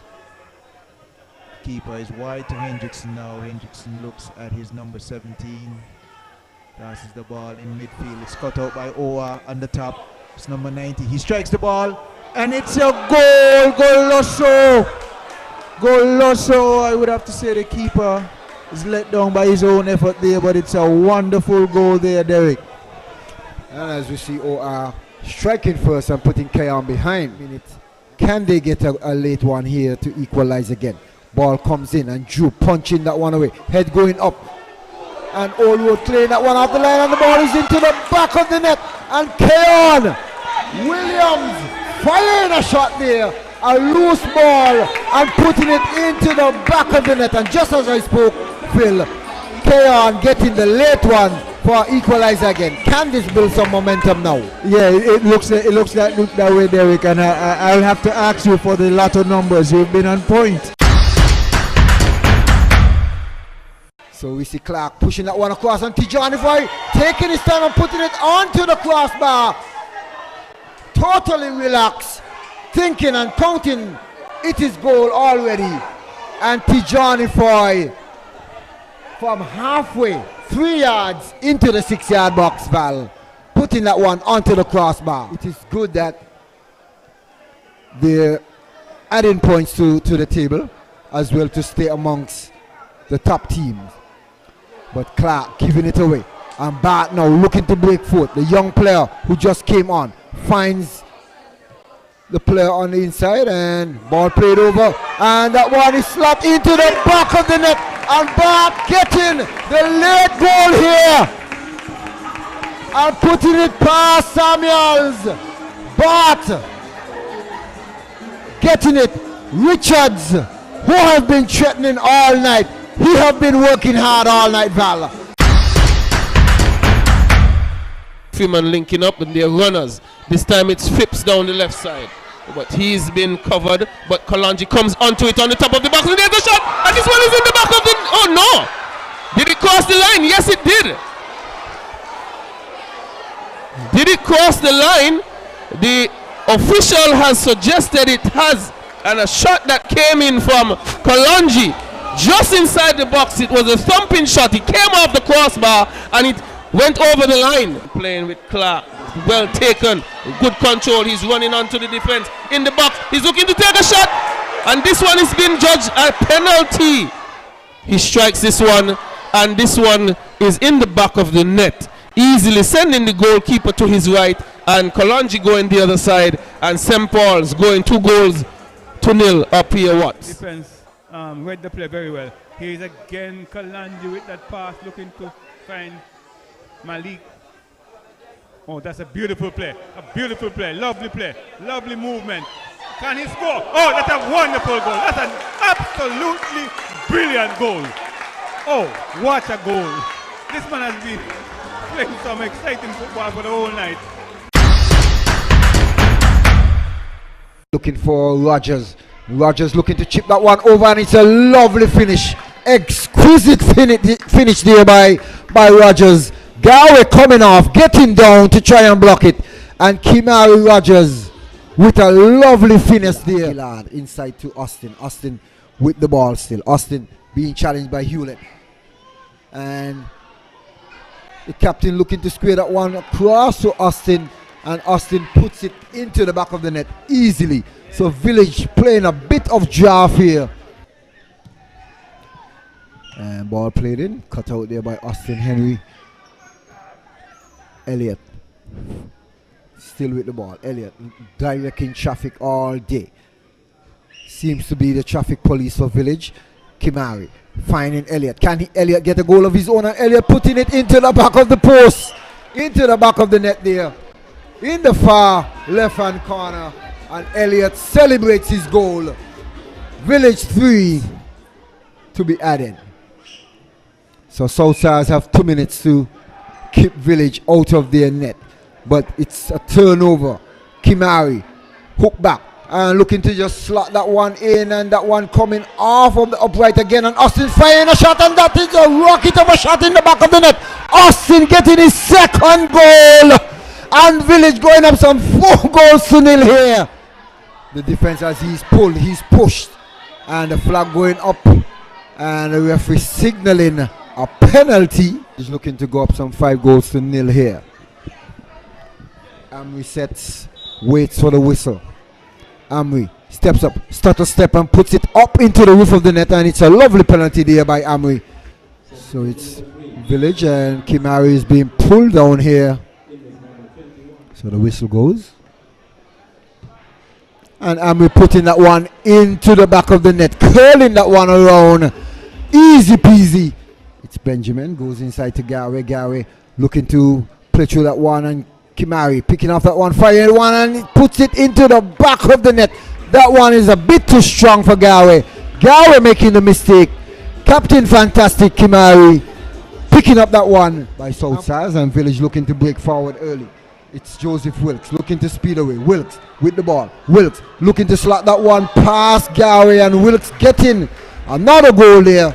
And Village 8, Southsides less than 1. Taking up lots of space, looking to get forward, but here is Roberts now with it. Newtown building down the left side, coming back into the middle. Picked up by Lavelle. Ball pushed forward. Newtown getting into the box. A shot on goal, and that's into the back of the net. Is that Johannes Mitchum? Yes, it is. He came down the left side, and he again had so much space, no one covering. Lawrence coming out on the left side. Mitchum with acres of space on the top of the box. He takes a shot and it's in the back.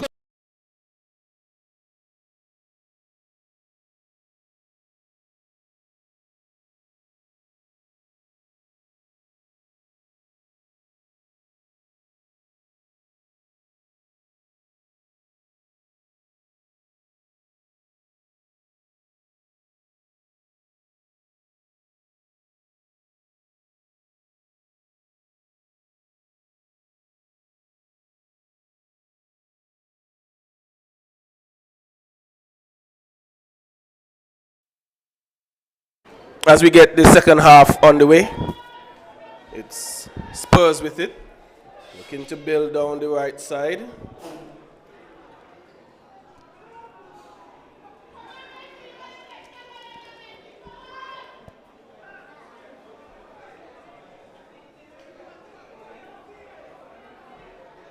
Well, Val, let's see if Spurs are going to be a lot more attacking or more attacking in the second half. No changes appeared to have been made. It's Heiliger taking the throw for Spurs. Matthew looking to clear. Hacked forward by Thomas. Spurs now getting into the attacking third. And let's see if they can mount a couple of opportunities here early in the start of the second half. Just in the 46th minute. Thomas with it. Sorry, Adams turning with a left-footed shot. Didn't keep it down, Val, but was a very good idea just on the top of the box. Yeah, good effort there by Adam. As Adam just lets this one roll, and Adam looking to shoot with his weaker foot, and nonetheless a good effort. Goalkeeper Williams just watches one sail over the cross, but as you rightfully said, Spurs will need a good start here in the second half. They already had a shot on goal. So that's a warning sign there for Connory, as stop challenge there by Adams, picked up there by O'Loughlin.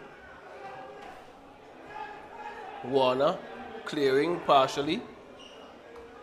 Hit downfield, challenger after it. Turns on the inside. Still with Francis behind him, but he seems to have something happening to his eye, but he goes back to Allen. Allen going to the other side. Partially cleared, and Connory deals with it, gets it into touch. But Val, I think Spurs, they're looking a lot more attack-minded in the second half. Yeah, I guess they got instructions from their coach George and Isaac. You know, instructions will be, fellas, we need to have a strong start here to the second half. We need to look more attacking, as picked up there by Thomas. Thomas shoots, and in there we see Francis with a block. Francis underground plate, and there we see Keith White Williams again.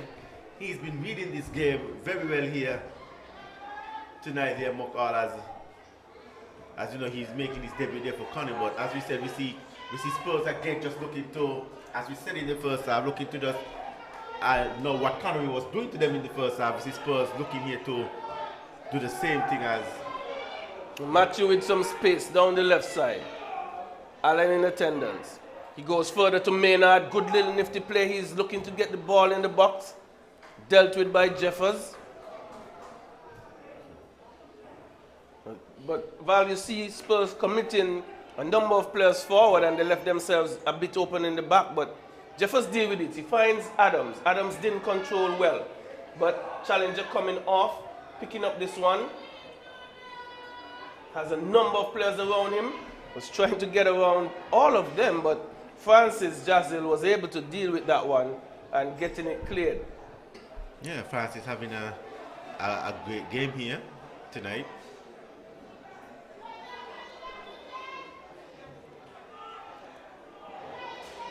Muscled off the ball was Challenger. This one picked up by Matthew. He goes to Philip. Advancing his Maynard, but this one is cleared to as far as Adams. Adams is looking to run onto it. He's pushed off the ball, but he's still working to get it. He's slipping and sliding out there, Val. He's losing his footing. But Max Sheen, he has time. he plays this one into touch. Yeah, and as you said before, players will have to be very careful of the wet surface, as we see a throw in here to Connory, Maynard. As Connory will be no rush to take this throw in. They're leading this game 1-0, goal coming in the 13th minute by the boot of Errol O'Loughlin. And this is where Connory is strong in the air. Bigger players. Ball in the box. Philip looking to get this one under control, but it's cleared. Challenger has it. He has a number of defenders around him. Adams will challenge heavily, but he gets this call going his way. Grant is fouling him, but they take a quick free kick. Coming forward is Maxine looking to shoot, and this one just gliding over the crossbar. I think he was a bit rushed there, Val. He had players wide, he had options, but that one was quite a distance out. We were suggesting we could shoot, but you want to get your best chances on goal. Yeah, I think he had ample space there to also get a little closer to the goal. Elected to go for that foul shot, not putting that one on target, but as we said, that's a good sign for Spurs as well. Now you see that they are getting forward.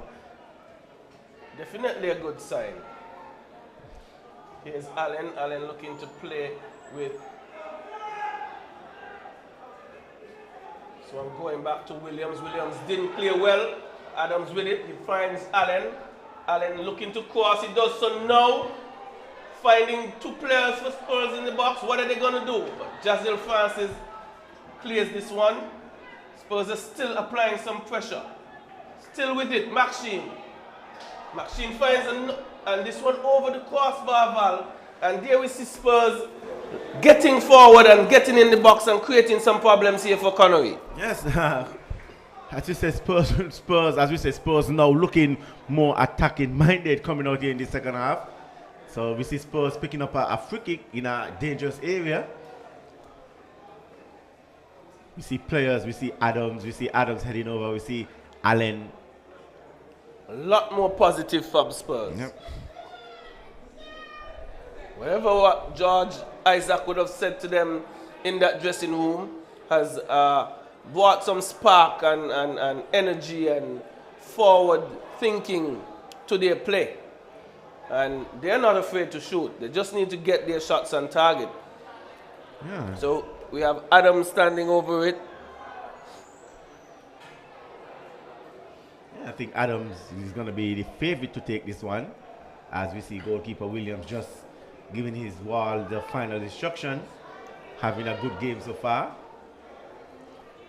I'm going to wait and see what Spurs been working on the training ground, as Adams plus Maxine standing over this one. You know, Maxine can hit them with his left foot as well. Adam. Mr. Goes. Adams. This one over the crossbar, not far away. Not a bad effort by Adams at all. Not a bad effort, but I think goalkeeper Keith White Williams just had that one covered.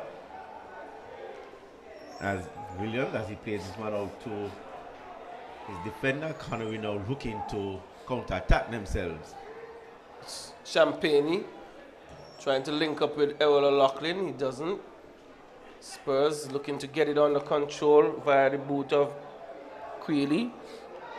It's played forward in the far corner, cutting into the right foot, swinging that one in, not dealt with by Williams, but cleared by Maynard. Yeah, Williams coming off of his line. There we see Warner looking to clear, didn't do a good job, but a foul on Spurs, relieving some of the constant pressure that Spurs have been applying on Connory. There's Philip looking to play in Errol O'Loughlin. This one cleared. Jazil Francis in the defense.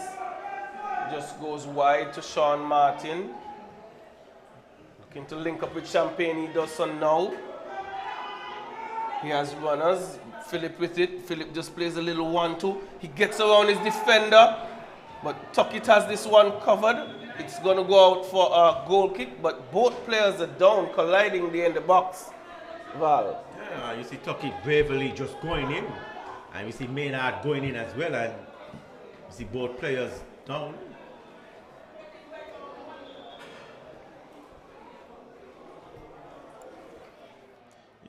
And as we said, Mokar, I think George Lillman Isaac will be happy indeed that he gets the start that he wanted from his team here in the second half.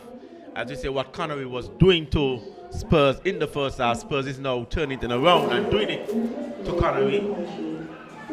A lot more positive from Spurs. Yeah. They're getting the ball forward, passing better, just getting it into the attacking third, and it's creating some nervy moments for Connory. They allowed Connory too much space in the first half. They're closing down a little better, they're passing a little better, and definitely looking more positive, not afraid to take shots. What they need now is to have that better ball in the final third and a shot on target, and hopefully they could get a goal to try and come back in this game. A 1-0 lead is not a big lead. I guess Connory also trusts their defense a lot, but Spurs looking better. Yeah, they're looking real better. You see Williams calling to action numerous of times here. We're just in the 56th minute. It's been all Spurs here in the second half. But somehow they're still trailing 1 goal here to 0. And it will just take, I think it will just take a goal, from someone to pull something out of the bag here for Spurs. Will it be an Adams, will it be a Challenger, will it be a Queely, or will it be a Allen? Like I said, those 4 guys will have to produce something special here for Spurs, as they are missing their talisman in Steve Archibald. But they're looking a lot more positive, and it's good for them. They just need to continue to press, but Connory for sure would have other ideas. And there are a number of things that could open up here, Val, in there getting forward. They would not want to leave, Heiliger would not want to leave too much space open here for Matthew, who is very quick, very skillful, and I would say in good form as well. The goalkeeper still getting some attention, that's Tuckett, and we know if the goalkeeper is down, the game will not continue. We must have a goalkeeper who is ready to go for the game to continue. And as you were talking about Matthew, you know, he's a very dangerous player when he has that ball on his feet. You know, he's very skillful. He can run at you. He can take you on the dribble, take you on one-on-one, gets into the box. So Heiliger will be looking at that. Yes, but here is Warner with it now, finding Thomas. Thomas looking for some options. He goes into Challenger. Allen goes beyond him. Heiliger gets it back. He finds Allen now down the right side. He loses it to Maynard. And Williams, keeper clearing. Errol O'Loughlin picks it up now. Jeffers is with him and he's staying with him. But overlapping is Maynard. He's crossing this one. Thomas Warner was dealing with it. He doesn't. Champagne pushing that one. Him and Matthew not on the same page. Yeah, Champagne just looking for Matthew to just run into that space there. As you said, both players were not on the same page, as game still remain 1-0 here to Sully Island Connory. The rain has gone, and so players now will be looking to play a little bit more comfortable. As Warner turns this one to Adams. Adam missed controls, but in the end picked up there by Thomas.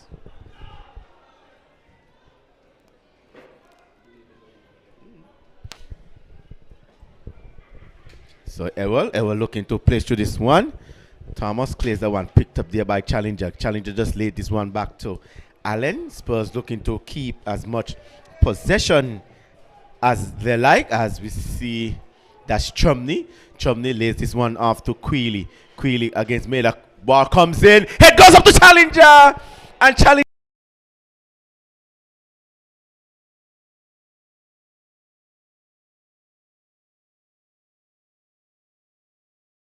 against Spurs.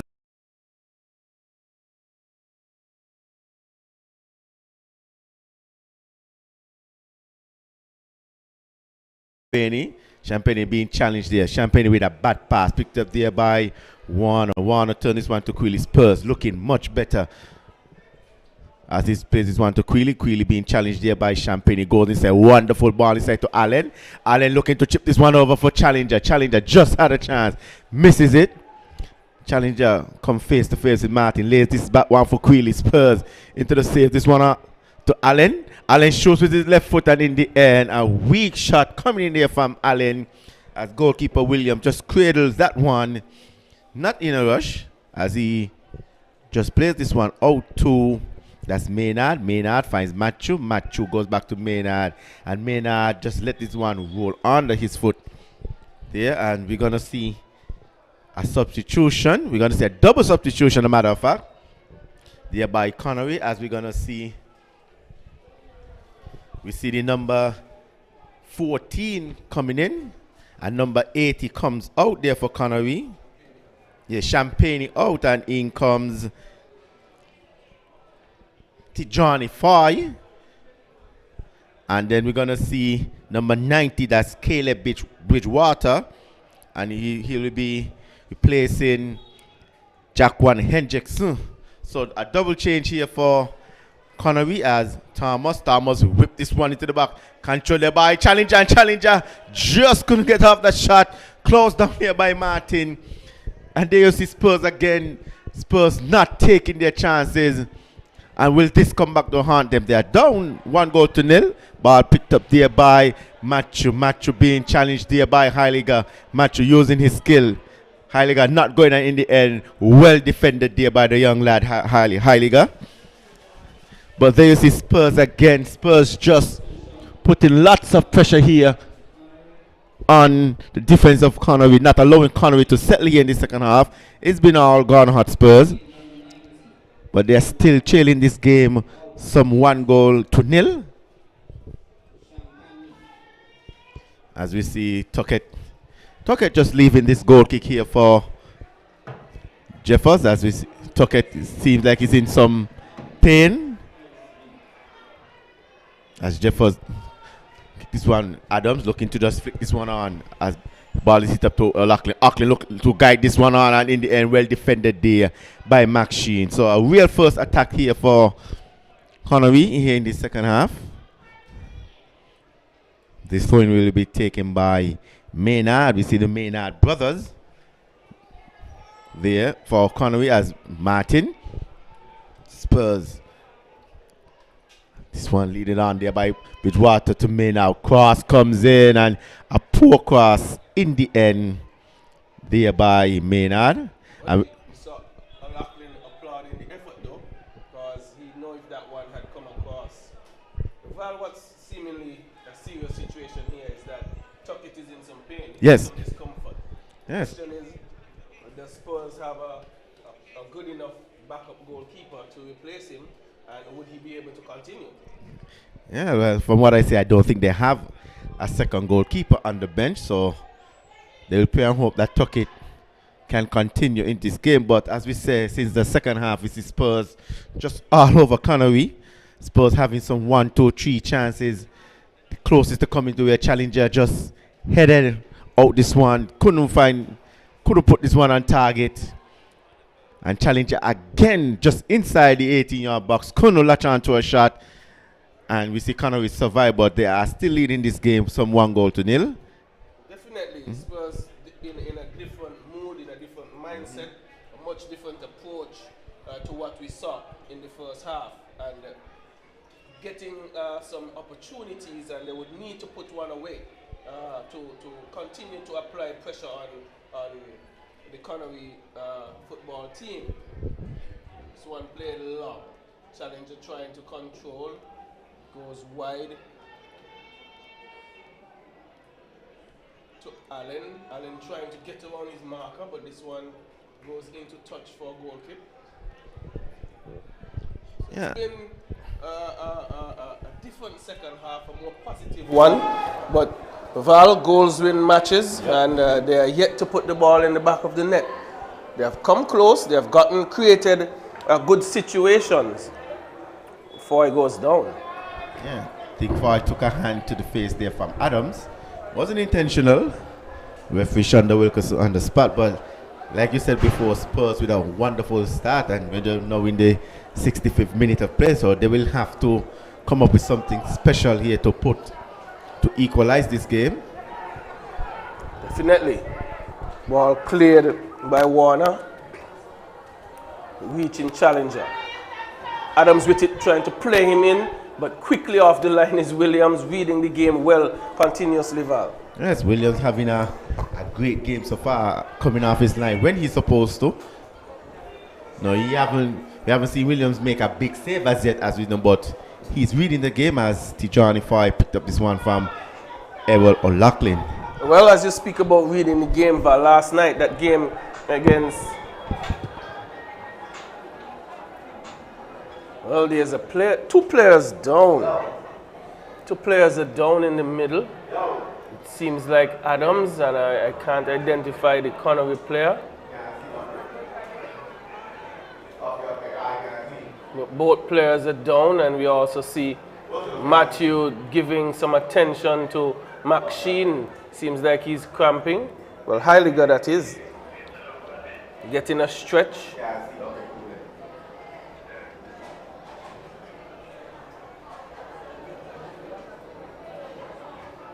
And both players are now okay.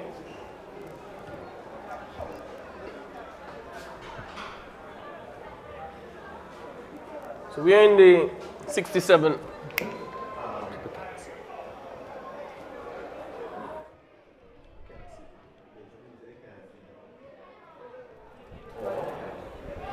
As play continues here, it's Jazil Francis. And we had a bit of a technical difficulty, but we are back up and running again. He plays with Maynard, but picked up here by Steve Adams. A bit of a heavy touch by him. It goes into touch. It wasn't a poor pass by Maynard. It was picked up by Adams, but he had a heavy touch. Had he been able to get that one under control, he might have been able to create a possible opportunity for Connory. And this should say to Garden Hotspurs, Val, that we need to press, we need to close down. We could create problems and errors for Connory if we use that approach. We cannot sit back and allow them to play.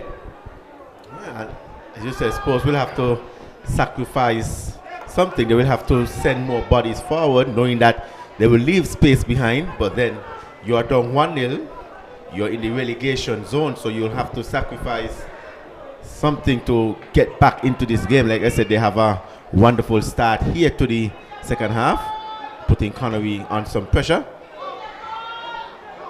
But just that they cannot capitalize on the chances they be getting. And then you see Adam just showing strength. As we see Maynard picked up a foul, but like we said, Mokal, one of these players for Spurs, they will have to do something to get Spurs back into this game, at least an equalizer.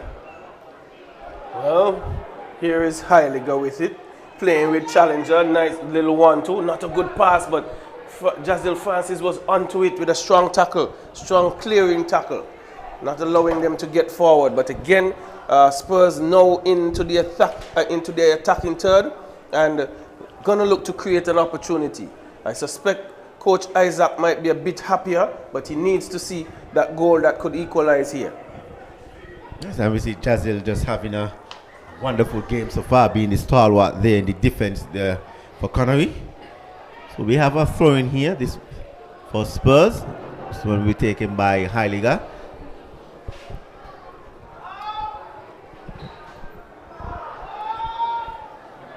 Heiliger with it now, and he's trying to get around Matthew. I thought Matthew would have played that one with his hand, but I guess the official didn't pick that one up. He got away with it. The assistant referee was behind him, and the referee wasn't in a position to pick it up, so he got away with it. Yeah, we just now seen a little frustration creeping in on the Connory players. Even they are up some 1-0 as challenger turn. Picked up there by Thomas. And a tackle comes in, and yes, Francis coming in with a sliding tackle, taking out Thomas as Francis picked up his first yellow card of the game. So now we have a free kick here to Spurs in a very dangerous area here, McCall. Very dangerous area. It's a good position, center of the goal, basically. I would say about 24, 25 yards out. And Spurs with a good opportunity to put an effort on goal. We see Allen with ball in his hand. So it looks like it's going to be... Allen will be favorite to take this one. We also see Max Sheen there as well.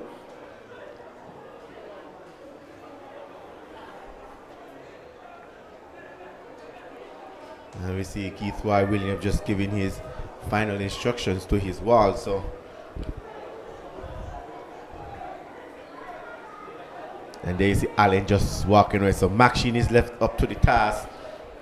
I know last season he scored a wonderful free kick against St. Paul's. Here he goes now. This one is leaning back and was always going up and over the wall. It went and it continued to go.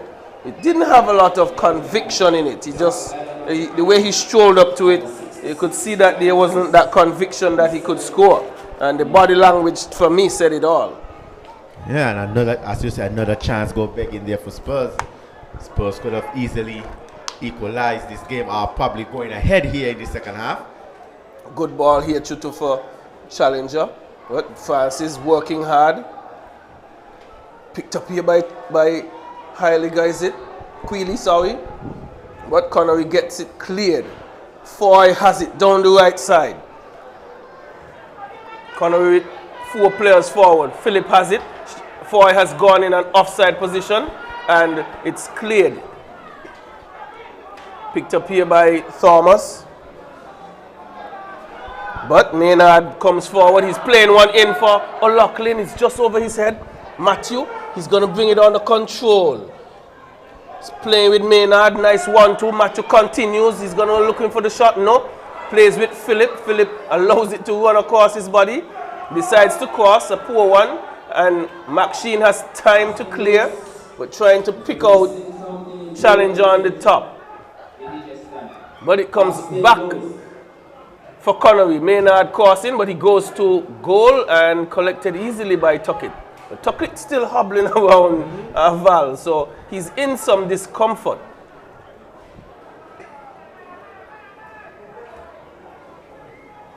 Adams with it in midfield. Looking for support. Finds Challenger. Goes further wide by Chumney. Allen was looking to take his man on. He doesn't. But ball comes loose. Space and time for Spurs. Across, just finding the head of Connory defense. Lots of time to get forward with Spurs, but we were not seeing that ambition, that interest in running forward. But we are getting another change here. It's the number 5 in Chumney. He's coming out, and coming in is the number 11, Shervin Allen. Yeah, Shervin Allen, also a veteran, a leader, been here with Spurs some time, and we're gonna see Steve Archibald enter into the game. Steve Archibald entered as number 7. Coming out is Queely. Yes. So we see George Jellerman making 2 substitutions as we see Steve Archibald now. Both attacking, Val? Both attacking players. So is he the guy to change this game here for Spurs? Like I said before, Archibald, they look to him for his goal scoring ability as Maxine. Maxine crosses one from deep, and we see Williams again, just in the right spot at the right time. Williams just reading the game properly. No harm, no foul, allowing Connory now to have a counter attack. Val, I'm going to take you back to last night as we spoke about reading the game. The penalty that was caused by the goalkeeper for Keon last night. What do you think? Was it a lack of proper reading? Did he stutter? Did he move too late?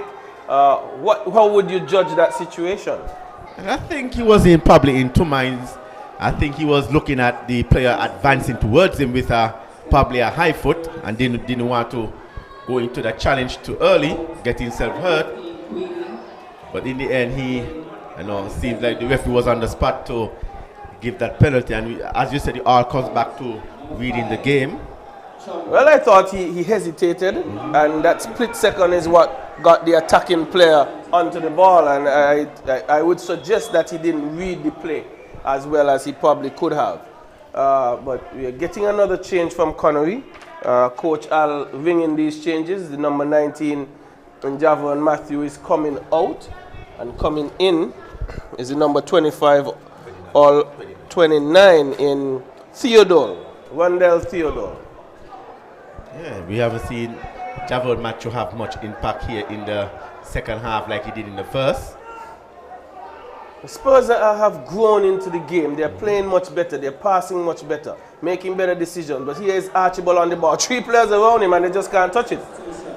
Adams trying to play in Thomas, but Archibald picked this up now and he loses it. Bad pass, but picked up here by Philip. Philip linking up with Theodore. He was trying to play in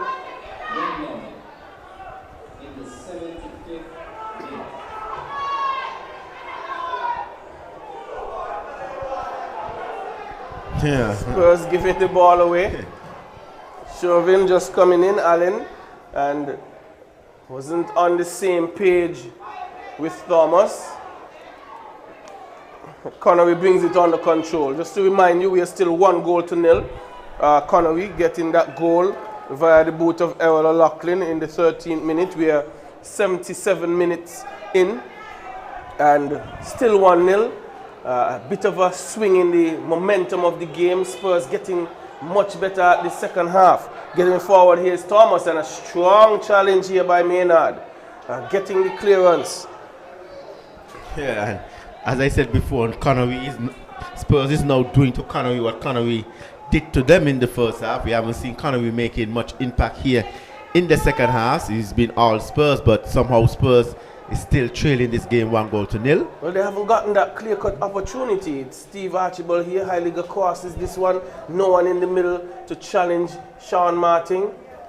Thomas looking to bring this under control. Steve Archibald here. Good nifty footwork. He gets around his defender. Still, he brings it back. Still controlling the ball.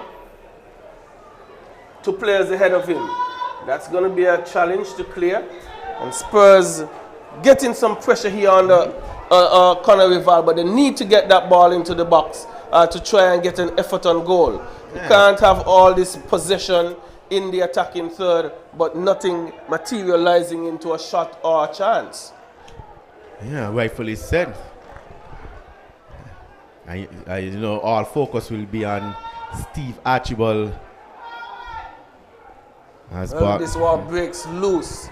Warner with it. Tuck it, hobbling off his line. Plays with Jeffers, he has time. Looking for the pass. He finds Challenger and Allen trying to link up. Martin chasing this one down all the way. He turns, clears. Yes, good pressure there by Challenger as not allowing Martin to settle as the Adam miskicked that one. Picked up there by O'Loughlin. O'Loughlin just going to get that one control. Warner with a wonderful pass there to Thomas. Spurs looking to counter-attack. Thomas spinning down on the line. Thomas crosses one in and ball just over the post. So Thomas with a good effort looking to just chip this one into the box. Couldn't get the proper direction there on it. See goalkeeper Williams just scrapping there a little bit. But in the end, no harm, no foul, as we see come away with a goal kick here for Connory as William plays this one out to Martin.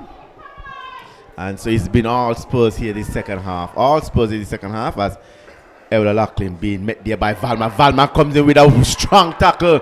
Errol stays down and Max Sheen. And there you see the fans them just up with an uproar as Francis comes in with a tackle of his own. And starting to get a touch physical, Val, but O'Loughlin is still down. Still down. O'Loughlin protesting his case. There to that's the linesman. O'Loughlin just coming up hobbling a little bit. But it's been our Spurs here, McCall. It's been our Spurs here, and somehow they are still trailing this game 1-0. Well, because they haven't gotten that clear-cut opportunity. They're possessing the ball, passing it well right now. And here they are again. That course, he had so much time, he should have gotten in the ball in the box, but the defense is getting the job done. So they need to be a lot more clinical, they need to be a lot more clear-cut in what they're doing so as to get that good opportunity. But we see a very big defender for Spurs going up. Looks like Warner. Yeah, Warner, yeah. One of the taller players for Spurs. We have a corner now. Corner comes in. Cleared as it has been all night by Connory. They continue to get the first head on the ball. O'Loughlin comes for it, plays with Foy. That one goes into touch. It's going to be Spurs ball. Connory trying to steal one there.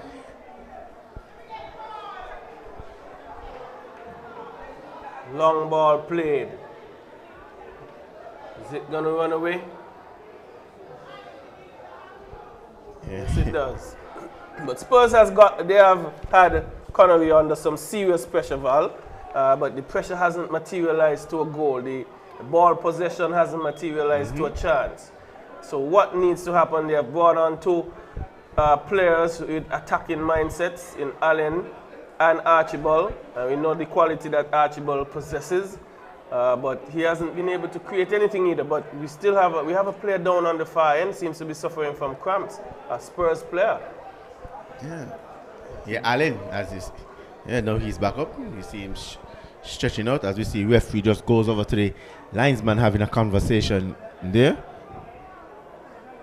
We see now Francis. We know Francis is known for his big throw. He's going to use it just to get out of the half because Spurs have had Connory pinned into this half for some time. Allen picks it up and throw going against Spurs. It's a very positive approach since the second half begun. And Spurs has possessed the ball. They have been applying the pressure, but they need that quality ball, Val. Yes. Who's going to provide it? Steve Archibald now is on. And here's Adams winning the first ball there. Spurs still with it, but there is a handball. Yes, I think there a handball was called on Adams. The Adam there protesting his case. But you talk about that final ball, and yes, we see Spurs with all the possession, all the pressure, but that final ball is just not there for them as yet. And as you said, Archibald is now on. Can he provide that spark off the bench that Spurs need? Well, he doesn't have a lot of time, Val. We're in the 83rd minute of play, and I'm almost certain we're not going to have too many added minutes because we... Yeah, and you see Adams there just picking up a silly yellow card. We see players getting some silly cards here this season. Adams just picking up a silly yellow card, talking back to the referee. Still protesting his case, and Shonda Wilkerson having none of that. Well, you see Williams going down as well. And seemingly in this league, lots of goalkeepers tend to just go down to buy time and kill time. Truth is, it should be added back on if it's injury time.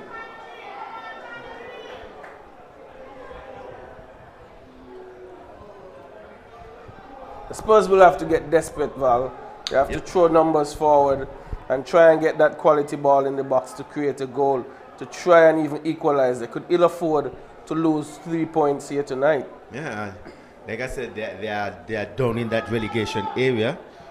They have 4 points. They will looking to at least equalize this game, probably perhaps go on and win this game, but they are still trailing 1-0 as we see Williams is back up, as we see now from one goalkeeper to another.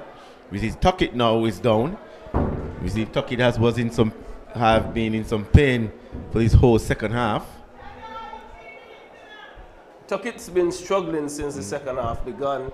He took a knock and he hasn't been moving well, but he's been sticking it out for his team.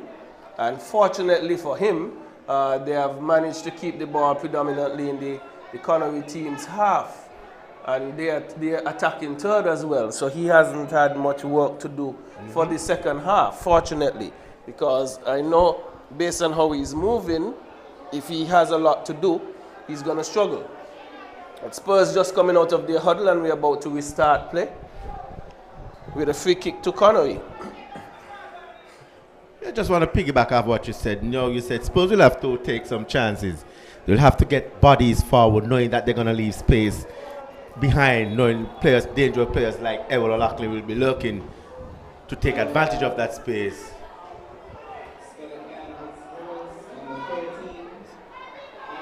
Well, Spurs doing a good job there, Val, in getting back in numbers. So I guess they're moving better, but here's a long ball play to Steve Archibald, right on the end of the box, looking to get around his marker. He goes down, looking to sell a foul there. Was not bought by Shanda. She did not buy into that move, but he was basically trying to force his way into the box, and he was being marshaled by the defender for Connory, and he went down. And again, there's another injury. And the physios this season, they have been super busy, man. Super busy for, as you rightfully said, all teams. Physio has been super busy. As that's a good sign. As he's still holding that, seems like it's his shoulder. Yes, seems like it's his shoulder, as he was being challenged there by Martin, looking to get around Martin. Martin playing wonderful defense.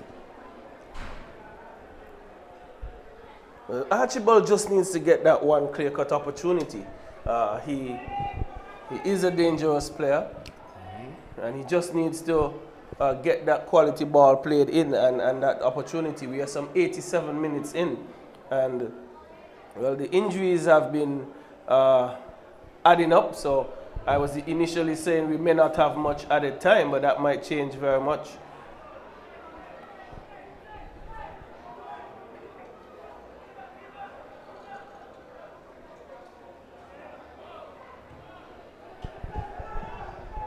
And there is picked up. Martin giving it away. Archibald in! And it's 1-1! 1-1! We just talked about Archibald, the game changer here for Spurs. Archibald Connory living dangerously in defense.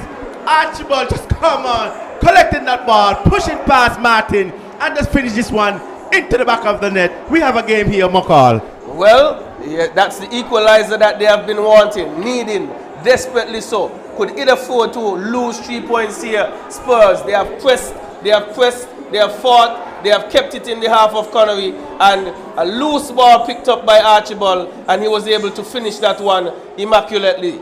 And we are 1-1 here. I suspect in the 80, that goal coming in the 88th minute of play, and we may have another 5 minutes or so to go after this. It's going to be left to be seen what is going to be shown. But Connory, as you rightfully said just now, Val, they were living dangerously, and they have been made to pay for it. Spurs looking different in the second half. Yes, the same mistake that Spurs made in the first half, leading to that Errol O'Loughlin goal, is the same mistake that Connory just made, leading to that Archibald goal. And as we said before, you cannot give Archibald players like those type of chances. They will take them anytime, any day. And Archibald showing all his class, just putting this one beyond Keith Roy Williams. So it's Spurs 1, Connory 1. And as we said, Spurs just dominating this first half. And you can see the frustration still on the players there of Connory. Martin, you see Martin still frustrated. Errol O'Loughlin still frustrated. After dominating the first half, Spurs coming out and dominating the second half. So it's 1-1. We're just about in the 89th minute of play. See Archibald still favoring that shoulder. Is this the spark that Spurs need to go on and win this game? Well, I don't know if they have enough time, Val. It's 1-1, and we are in the 90th minute of play. I'm looking to see if we're going to get added time and how much. But see Spurs giving it away here in defense. Very sloppy, but looking to get forward still.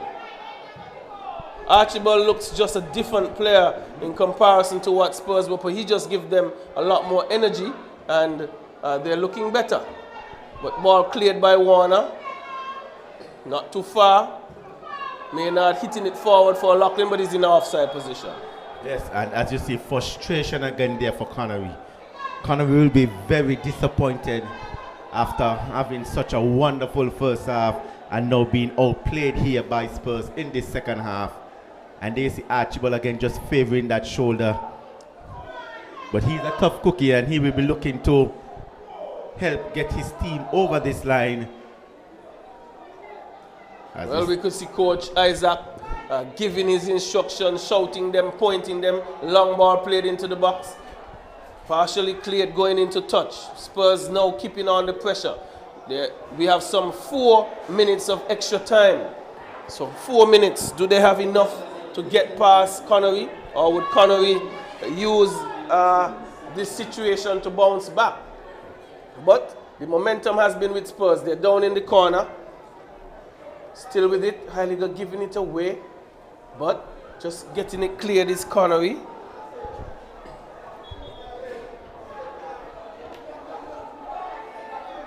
Yeah, seems like the linesman spotted. May look like a foul. Connory doesn't look to have that energy value. Yep. Their heads have dropped and they are not looking like they want to win this one. Spurs, on the other hand, they have galvanized themselves and they are looking to win this one, even though Connory with the throw. That one won by Sherwin. Allen clears it. The ball still has not been able to get very far out of the Connory half. The Spurs finding a way, keeping the pressure. We were talking about that incisive ball, that quality ball. Well, it came via an error, and the right man was there to finish it. Not letting the ball get into their half is Spurs. Even though they're not under control, they're making sure they keep the pressure on. Foy heading this one down, controlled by O'Loughlin. Foy trying to play with him, getting it back. Who's back defending? Steve Archibald, goal scorer. So since he's come on, he's changed this game. Yes, he has changed his game completely. And like I said, all focus will be on him. Should have been on him. Should have been on him. And you see Connory just living very dangerously in defense, allowing Steve Archibald to just capitalize on that mistake. But as you said, does either team have time to get that go-ahead goal? Well, Connory trying to get it out of their half first before they think about a goal. And this, will it work? No, Jeffers is going to play it back down. Finding Archibald. Playing with Adams. Adams linking up with Thomas. Doesn't make a good pass. Allen picking it back up again. Cut out by Maynard, but Errol O'Loughlin coming back, picking it up.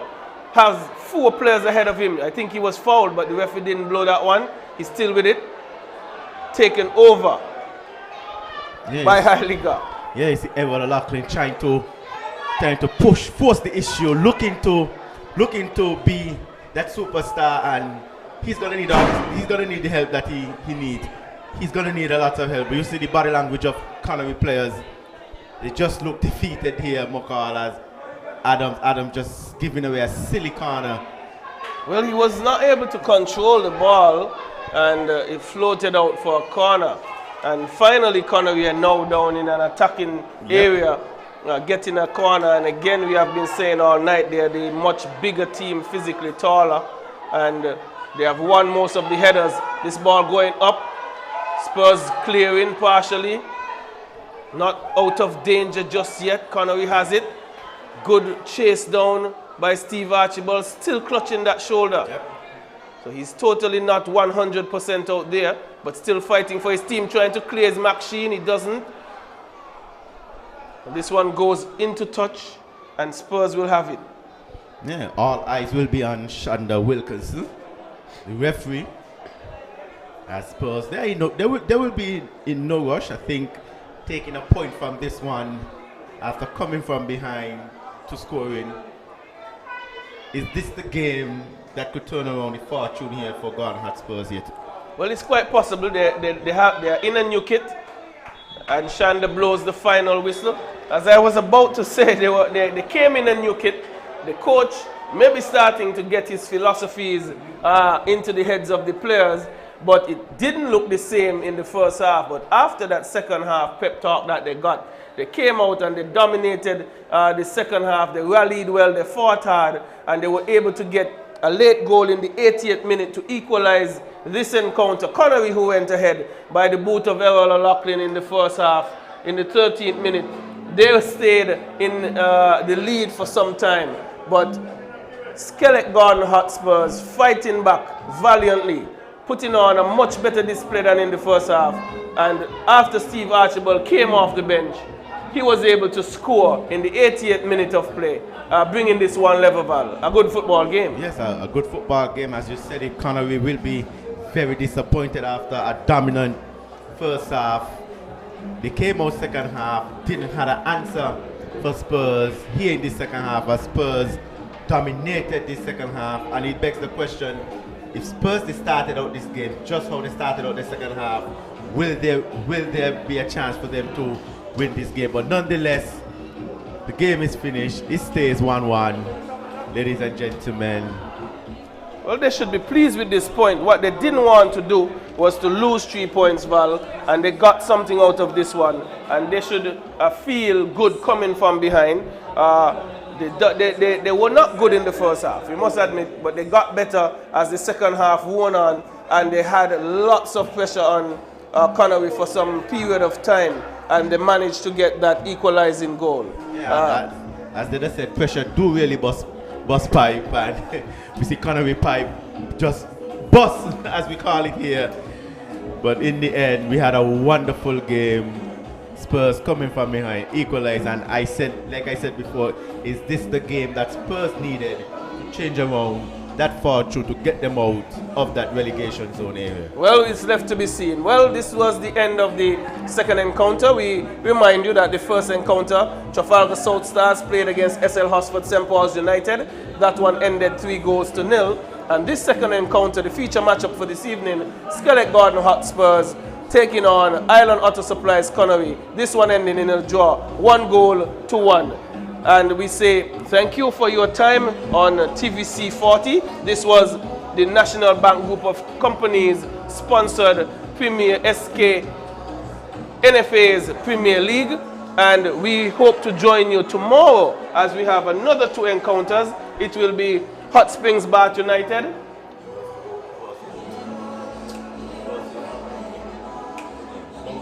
they will be taking on Development Bank St. Peter's, and in the second encounter it will be the New Look Honda Newtown. They will be taking on MFCR Old Road Jets. We thank you for your time. We thank you for listening. This is Norval McCall along with Valentine, and we will be saying good evening to you, and we hope to join you tomorrow at 5 p.m.